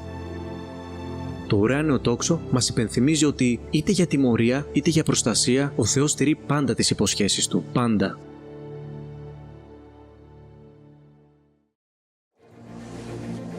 Ευλογημένοι με νέο ξεκίνημα, οι νέες γενιές απομακρύθηκαν από τον Κύριο για να ακολουθήσουν το δικό τους δρόμο. Ο Θεός είχε διατάξει την ανθρωπότητα να απλωθεί και να γεμίσει τη γη. Τι έκανε λοιπόν ο άνθρωπος? Η Γραφή μας λέει. Τώρα όλος ο κόσμος είχε μία γλώσσα και μία κοινή ομιλία. Καθώς οι άνθρωποι μετακινούνταν ανατολικά, βρήκαν μία πεδιάδα στη Σεναάρ, σημερινό Ιράκ, και εγκαταστάθηκαν εκεί. Είπαν ο ένας στον άλλον: «Ελάτε, ας φτιάξουμε πλήθες και ας τις ψήσουμε καλά». Χρησιμοποίησαν τούβλα αντί για πέτρα και πίσα αντί για κονίαμα. Τότε είπαν: «Ελάτε, ας χτίσουμε μία πόλη με πύργο που να φτάνει μέχρι τους ουρανούς, για να κάνουμε όνομα για τον εαυτό μας και να μην διασκορπιστούμε σε όλη τη γη». Αντί να δοξάσουν το μεγάλο όνομα του Κυρίου, οι οικοδόμοι αυτής της πόλης ήθελαν να τους δοξάζουν. Όπως ο Σατανάς, ελέγχονταν από ένα πνεύμα υπερηφάνειας και ανταρσίας. Θέλοντας να χτίσουν ένα πύργο που φτάνει μέχρι τους ουρανούς, ήταν σαν τους ανθρώπους σήμερα που ελπίζουν να φτάσουν στον ουρανό με δικές τους προσπάθειες. Όπως ο Κάιν, αυτοί ήταν θρησκευόμενοι, αλλά αγνόησαν τον τρόπο συγχώρησης και δικαιοσύνης του Θεού. Δεν εμπιστεύτηκαν το Θεό και το σχέδιό Του. Έτσι ο Κύριος ο Θεός είπε: «Ελάτε, ας κατέβουμε και ας τους δώσουμε διαφορετικές γλώσσες. Τότε δεν θα μπορούν να καταλάβουν ο ένας τον άλλον». Με αυτόν τον τρόπο, ο Κύριος τους διασκόρπισε σε όλη τη γη. και αυτό τερμάτισε την οικοδόμηση της πόλης. Γι' αυτό η πόλη ονομάστηκε Βαβέλ, επειδή ο Κύριος μπέρδεψε τους ανθρώπους, δίνοντάς τους πολλές γλώσσες, διασκορπίζοντάς τους έτσι σε όλη τη γη. Δίνοντας σε κάθε οικογένεια ή φυλή μια διαφορετική γλώσσα, ο Κύριος σταμάτησε το έργο τους. Ο λαός δεν είχε άλλη επιλογή από το να φύγει από τη Βαβέλ και να γεμίσει τη γη, ακριβώς όπως είχε προστάξει ο Θεός. Δεν τελείωσαν τον πύργο, αλλά τα σχέδια του Θεού ήταν ακριβώς το χρονοδιάγραμμα.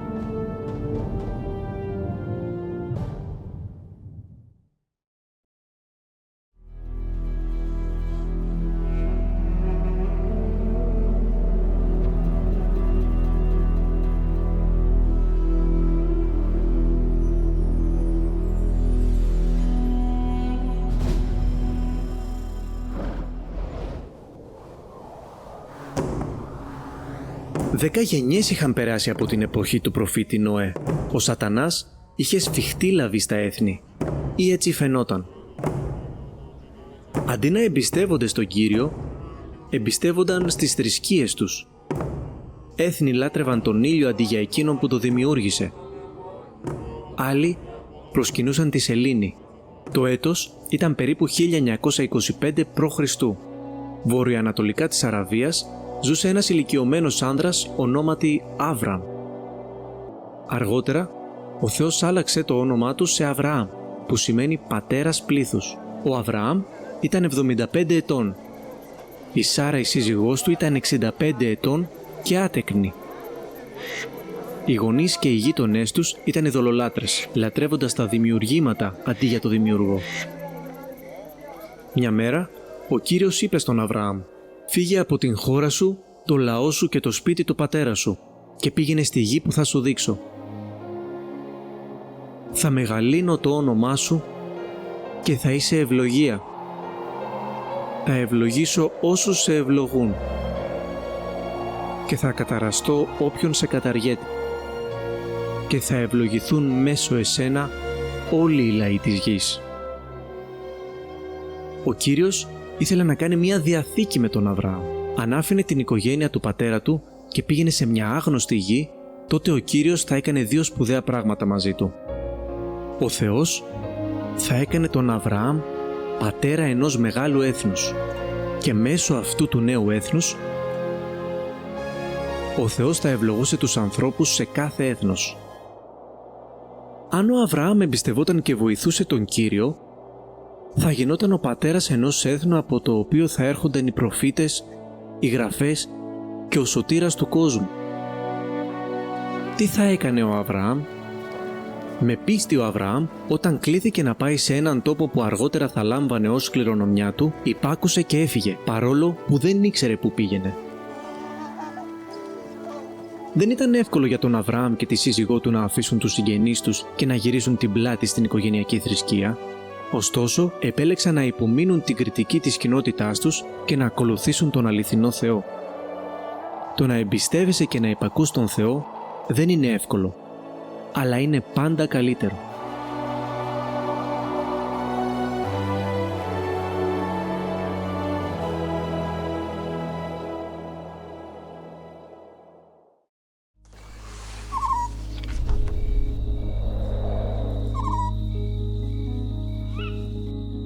Ο Αβραάμ και η σύζυγός του ήταν ηλικιωμένοι και δεν είχαν παιδιά. Όμως ο Κύριος είχε υποσχεθεί να κάνει τον Αβραάμ πατέρα ενός μεγάλου έθνους. Πώς αντέδρασε ο Αβραάμ στην αδύνατη υπόσχεση του Θεού? Ο Αβραάμ πίστεψε στον Θεό και αυτό του πιστώθηκε δικαιοσύνη και ονομάστηκε φίλος του Θεού. Όπως όλοι οι απόγονοι του Αδάμ, ο Αβραάμ ήταν αμαρτωλός, αλλά όπως ο Άβελ και ο Νόε, ο Αβραάμ πρόσφερε θυσίες στο Θεό. Επειδή ο Αβραάμ πίστεψε στον Κύριο και στις υποσχέσεις του, ο Θεός έκανε δικαιοσύνη στον Αβραάμ και του έδωσε το δώρο της αιώνιας ζωής. Η Σάρα επίσης εμπιστεύτηκε τον Κύριο και ο Θεός την ανακήρυξε και αυτή δίκαιη. Αλλά είναι δύσκολο να περιμένουμε. Αφού πέρασαν 10 χρόνια στην Παλαιστίνη, ελπίζοντας και προσευχόμενη να μείνει έγκυος η Σάρα, αποφάσισαν να βοηθήσουν το Θεό με την υπόσχεσή του να δώσει στον Αβραάμ έναν γιο. Ακολουθώντας ένα τοπικό έθιμο, η Σάρα έδωσε την Αιγύπτια υπηρέτριά της, την Άγαρ, στον Αβραάμ. Αυτός κοιμήθηκε με την Άγαρ και εκείνη έμεινε έγκυος και γέννησε έναν γιο. Τον ονόμασαν Ισμαήλ. Περίπου 13 χρόνια αργότερα, όταν ο Αβραάμ ήταν 99 ετών και η Σάρα 89, ο παντοδύναμος Θεός εμφανίστηκε ξανά σε αυτούς. Τους είπε ότι θα αποκτήσουν ένα γιο και θα τον ονομάσουν Ισαάκ. Ο Κύριος είπε επίσης στον Αβραάμ: «Όσο για τον Ισμαήλ, σίγουρα θα τον ευλογήσω, αλλά τη διαθήκη μου θα τη συνάψω με τον Ισαάκ, τον οποίο η Σάρα θα σου γεννήσει μέχρι την επόμενη χρονιά τέτοια εποχή».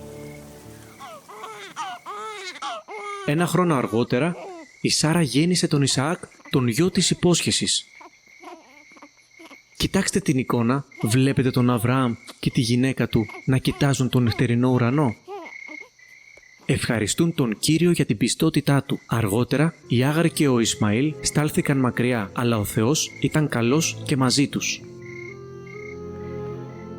Ο Θεός ήταν με το αγόρι καθώς μεγάλωνε στην έρημο Φαράν. Έγινε ένας έμπειρος τοξότης και η μητέρα του κανόνισε ένα γάμο για αυτόν με μια νεαρή γυναίκα από την Αίγυπτο. Ο Ισμαήλ έγινε ο πατέρας του ισχυρού αραβικού λαού, τον οποίον ο Θεός έχει ευλογήσει με τόσους πολλούς τρόπους. Όσο για τον Ισαάκ, παρέμεινε στο σπίτι φροντίζοντας τα βόδια και τα κοπάδια του πατέρα του.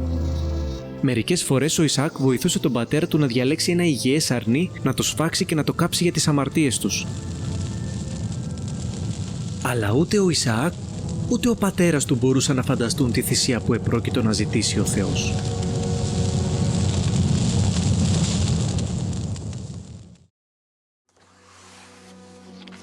Ο Θεός σχεδίαζε να χρησιμοποιήσει τον Αβραάμ και το γιο του για να παρουσιάσει στον κόσμο μερικές προφητείες του σχεδίου του να σώσει τους αμαρτωλούς από την αμαρτία και τον θάνατο.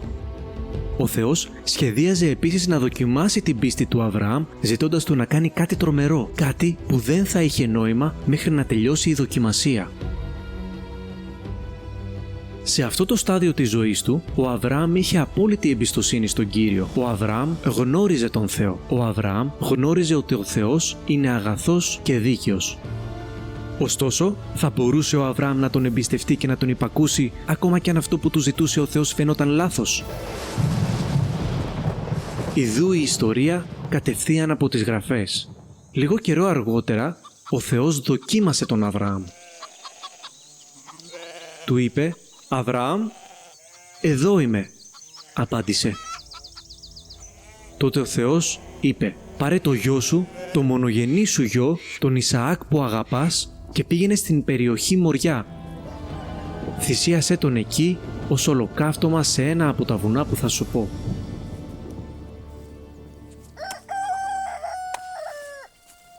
Το επόμενο πρωί, ο Αβραάμ σηκώθηκε νωρίς και σαμάρωσε το γαϊδούρι του. Πήρε μαζί του 2 από τους δούλους του και τον γιο του τον Ισαάκ. Αφού έκοψε αρκετά ξύλα για το ολοκαύτωμα, ξεκίνησε για τον τόπο που του είχε πει ο Θεός.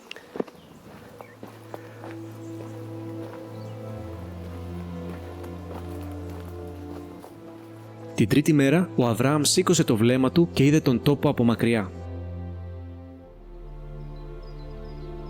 Είπε στους δούλους του: «Μείνετε εδώ, ενώ εγώ και το αγόρι θα πάμε εκεί. Θα προσκυνήσουμε και μετά θα επιστρέψουμε». Ο Αβραάμ πήρε τα ξύλα για το ολοκαύτωμα και τα έβαλε πάνω στον γιο του τον Ισαάκ, και ο ίδιος έφερε τη φωτιά και το μαχαίρι. Καθώς οι δύο προχωρούσαν μαζί, ο Ισαάκ μίλησε και είπε στον πατέρα του τον Αβραάμ: «Πατέρα?» «Ναι, γέ μου», απάντησε ο Αβραάμ. «Η φωτιά και τα ξύλα είναι εδώ», είπε ο Ισαάκ. «Αλλά πού είναι το αρνί για το ολοκαύτωμα?» Ο Αβραάμ απάντησε: «Ο ίδιος ο Θεός θα προμηθεύσει το αρνί για το ολοκαύτωμα, γέ μου». Και οι δύο συνέχισαν μαζί.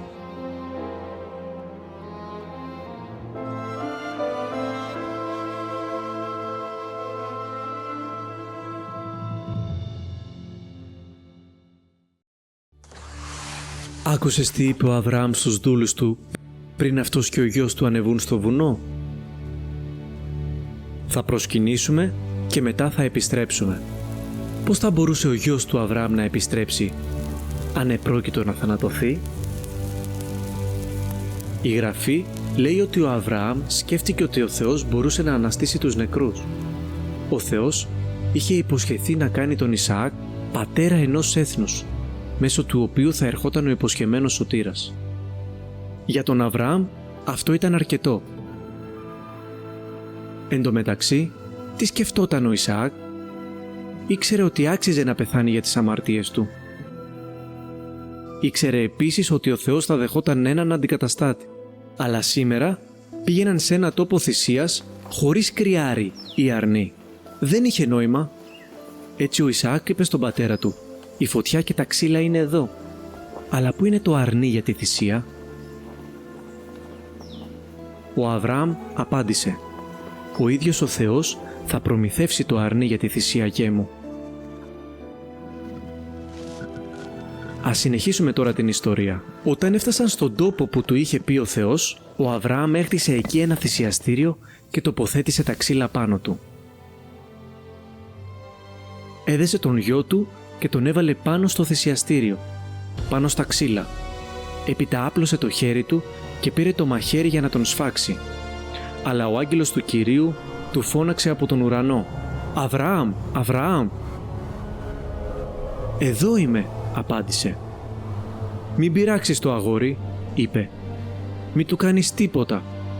Τώρα ξέρω ότι φοβάσαι τον Θεό, επειδή δεν μου αρνήθηκες το γιο σου, το μονογενή σου γιο». Ο Αβραάμ και ο γιος του χάρηκαν. Αλλά τι γίνεται με την απαιτούμενη θυσία? Ο Αβραάμ κοίταξε και εκεί σε ένα άλσος είδε ένα κρυάρι πιασμένο από τα κέρατά του. Ο γιος του Αβραάμ θα γλίτωνε την ποινή του θανάτου. Ο Θεός είχε παράσχει έναν αντικαταστάτη.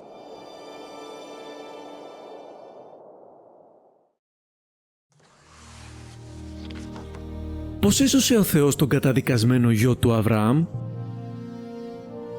Παρήχε ένα άψογο αθώο ζώο για να πεθάνει στη θέση του. Ο Αβραάμ κοίταξε και εκεί σε ένα άλσος είδε ένα κρυάρι πιασμένο από τα κέρατά του. Πήγε και πήρε το κρυάρι και το θυσίασε ως ολοκαύτωμα αντί για τον γιο του. Όλα αυτά απεικόνιζαν το σχέδιο του Θεού να στείλει στη γη έναν Άγιο Σωτήρα που θα ικανοποιούσε τις απαιτήσεις του νόμου της αμαρτίας και του θανάτου και θα έσωζε τους αμαρτωλούς στη γη.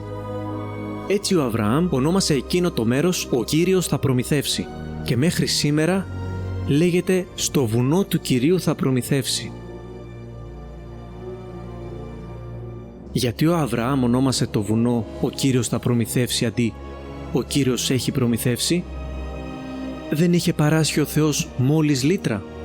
Ονομάζοντας το βουνό «Ο Κύριος θα προμηθεύσει», ο προφήτης Αβραάμ προέβλεψε την ημέρα που στο ίδιο αυτό βουνό ο Θεός θα παρήχε μια θυσία με αίμα τόσο ακριβή που ο Θεός θα το δεχόταν ως πλήρη πληρωμή για το χρέος της αμαρτίας του κόσμου, έτσι ώστε όποιος πιστεύει σε αυτή την θυσία να μην χαθεί, αλλά να έχει αιώνια ζωή.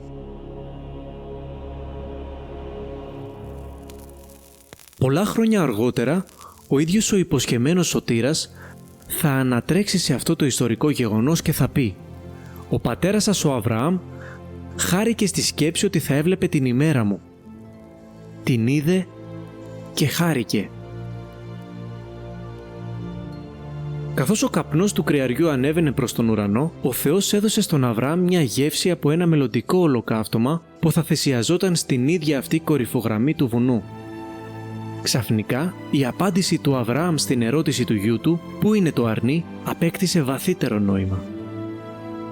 Ο ίδιος ο Θεός θα προμηθεύσει το αρνί για το ολοκαύτωμα, γέ μου. Για τον Αβραάμ και το γιο του, ο Θεός δεν είχε προμηθεύσει ακόμη το αρνί, είχε προμηθεύσει ένα κρυάρι. Πού ήταν το αρνί? Την κατάλληλη στιγμή, ο ίδιος ο Θεός θα έδινε την απάντηση.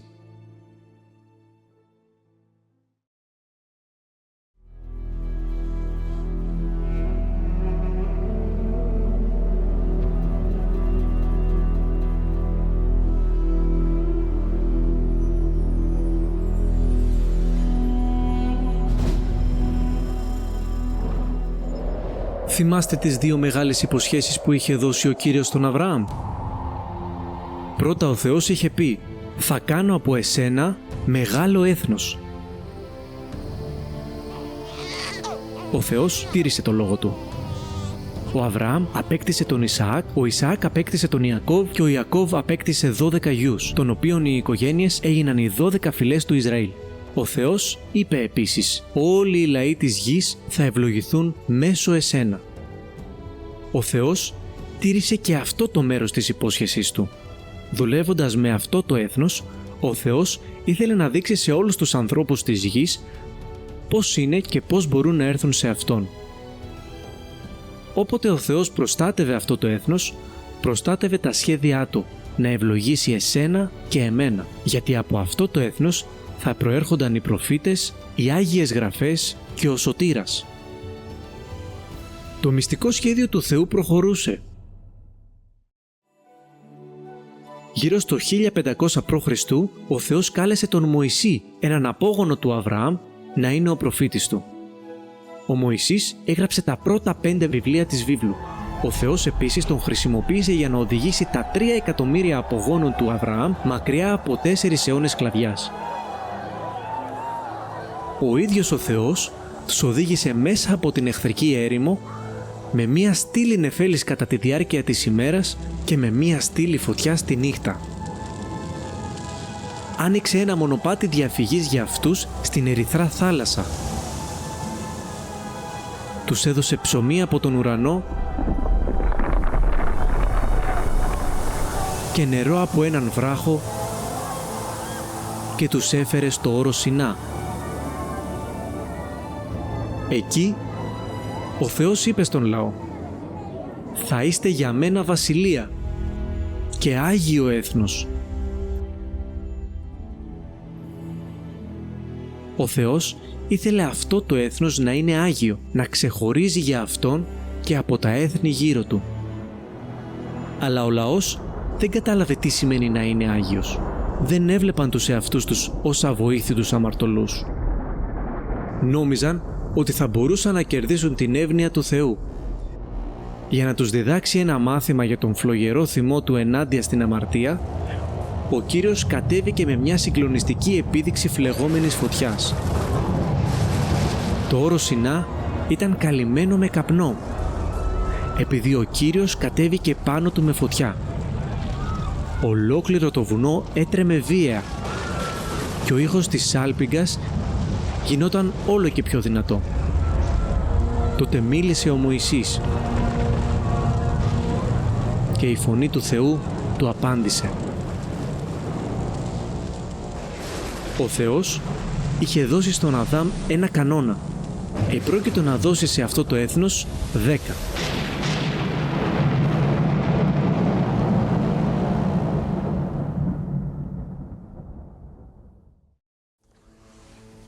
Οι περισσότεροι στο έθνος πίστευαν ότι ήταν αρκετά καλοί για να είναι ο λαός του Θεού. Έτσι ο Κύριος τους έδωσε 10 εντολές, πρώτα με βροντερή φωνή από το όρο Σινά και στη συνέχεια σε 2 πέτρινες πλάκες. Ας διαβάσουμε τις 10 εντολές. Εντολή 1. Δεν θα έχεις άλλους θεούς εκτός από εμένα. Εντολή 2. Δεν θα φτιάξεις για τον εαυτό σου είδωλο, γιατί εγώ είμαι ο Κύριος ο Θεός σου. Εντολή 3. Δεν θα κάνεις κατάχρηση του ονόματος του Κυρίου του Θεού σου. Εντολή 4. Να θυμάσαι την ημέρα του Σαββάτου τηρώντας την Άγια. Εντολή 5. Τίμα τον πατέρα σου και τη μητέρα σου.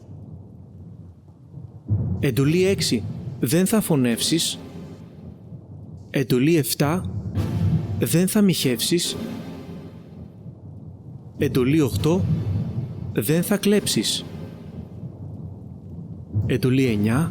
Δεν θα δώσεις ψευδή μαρτυρία εναντίον του πλησίον σου. Εντολή 10.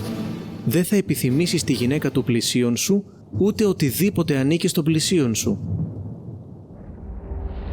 Ο Θεός είπε στο Μωυσή ότι πρέπει να υπακούν και στους 10 κανόνες τέλεια. Καταραμένος ο άνθρωπος που δεν τηρεί τα λόγια αυτού του νόμου. Πώς νομίζετε ότι ένιωσαν οι άνθρωποι αφού άκουσαν αυτές τις εντολές? Νομίζετε ότι ακόμα πίστευαν ότι ήταν αρκετά καλοί? Εσείς τι λέτε? Νομίζετε ότι είστε αρκετά καλοί για να ζήσετε στην τέλεια βασιλεία του Θεού? Διαβάστε ξανά τον κανόνα νούμερο 1. Δεν θα έχεις άλλους θεούς εκτός από εμένα. Βάζετε πάντα τον Θεό πρώτο? Αν όχι, δεν έχετε τηρήσει αυτόν τον νόμο. Διαβάστε τον αριθμό 5. Τίμα τον πατέρα σου και τη μητέρα σου. Αν ποτέ παρακούσατε τον πατέρα ή την μητέρα σας, είστε ένοχοι ενώπιον του Θεού. Τώρα δείτε τον κανόνα 8. Δεν θα κλέψεις. Αν ποτέ πήρατε κάτι που δεν είναι δικό σας ή αντιγράψετε σε μια εξέταση, έχετε παραβιάσει αυτόν τον νόμο. Έχετε πει ποτέ ψέματα? Τότε δεν έχετε υπακούσει στον κανόνα νούμερο 9. Η τελευταία εντολή μας λέει ότι είναι λάθος ακόμη και να θέλουμε να έχουμε αυτό που ανήκει σε κάποιον άλλον. Ο Θεός βλέπει την αμαρτία στις καρδιές μας. Πόσες αμαρτίες χρειάστηκαν για να καταστραφεί η σχέση του Αδάμ και της Εύας με το Θεό? Μόνο μία. Το τέλειο πρότυπο του Θεού δεν έχει αλλάξει. Όποιος τηρεί ολόκληρο τον νόμο και όμως σκοντάφτει έστω και σε ένα σημείο, είναι ένοχος για την παράβαση ολόκληρου του νόμου. Ο Θεός δεν μπορεί να αγνοήσει την αμαρτία. Πώς θα σας φαινόταν να μοιράζεστε ένα δωμάτιο με το σάπιο σώμα ενός νεκρού χήρου? Έτσι είναι η αμαρτία μας για τον Θεό. Όπως ακριβώς το άρωμα στο βρωμερό σώμα δεν θα καθάριζε το δωμάτιο, έτσι καμία θρησκευτική προσπάθεια δεν μπορεί να καθαρίζει τις καρδιές μας. Σαν ένας καθρέφτης που δείχνει τη βρωμιά στο πρόσωπό μου, ο νόμος του Θεού μου δείχνει την αμαρτία στην καρδιά. Όπως ο καθρέφτης δεν μπορεί να καθαρίσει το πρόσωπό μου, έτσι και οι 10 εντολές δεν μπορούν να καθαρίσουν την καρδιά μου. Κανείς δεν θα ανακηρυχθεί δίκαιος ενώπιον του, τηρώντας τον νόμο. Μάλλον, μέσω του νόμου αποκτούμε συνείδηση της αμαρτίας. Όσο καλοί και αν νομίζουμε ότι είμαστε, δεν είμαστε αρκετά καλοί για να ζήσουμε με τον Θεό στον παράδεισο. Χρειαζόμαστε ένα σωτήρα.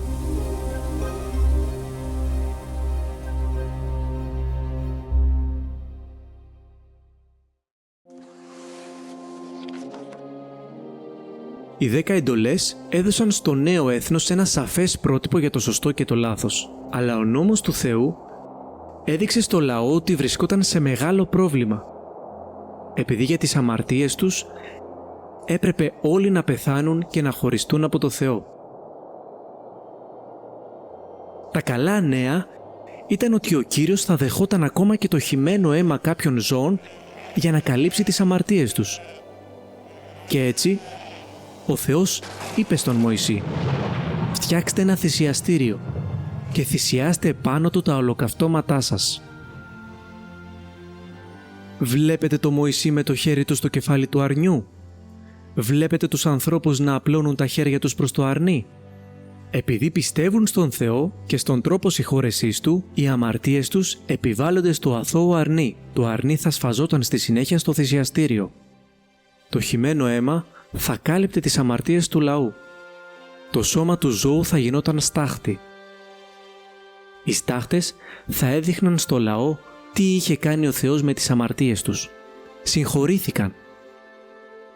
Αλλά αυτό το σύστημα προσφοράς αίματος ζώων για συγχώρεση των αμαρτιών ήταν μόνο μια εικόνα αυτού που πραγματικά απαιτούσε ο Θεός. Οι θυσίες στο παλιό σύστημα επαναλαμβάνονταν ξανά και ξανά, χρόνο με το χρόνο. Αλλά ποτέ δεν ήταν σε θέση να προσφέρουν τέλειο καθαρισμό. Αν μπορούσαν να προσφέρουν τέλειο καθαρισμό, οι θυσίες θα είχαν σταματήσει, γιατί οι λάτρεις θα είχαν καθαριστεί μια και για πάντα και τα συναισθήματα ενοχής τους θα είχαν εξαφανιστεί. Αλλά συνέβη ακριβώς το αντίθετο. Αυτές οι ετήσιες θυσίες τους υπενθύμιζαν τις αμαρτίες τους χρόνο με το χρόνο. Γιατί δεν είναι δυνατόν το αίμα των ζώων να αφαιρέσει τις αμαρτίες. Τα ζώα δεν δημιουργηθήκαν κατά την εικόνα του Θεού. Η αξία ενός αρνιού δεν είναι ίση με την αξία ενός ανθρώπου. Όπως ακριβώς δεν μπορείς να πας σε ένα παιχνίδι σε έναν έμπορο και να το προσφέρεις ως πληρωμή, έτσι και το αίμα ενός αρνιού δεν θα μπορούσε να πληρώσει την υψηλή τιμή που απαιτεί ο νόμος της αμαρτίας και του θανάτου. Χρειαζόταν μια καλύτερη θυσία. Ενώ οι θυσίες ζώων δεν μπορούσαν να εξαλείψουν το χρέος της αμαρτίας του κόσμου, έδωσαν στους αμαρτωλούς μια εικόνα εκείνου που μπορούσε.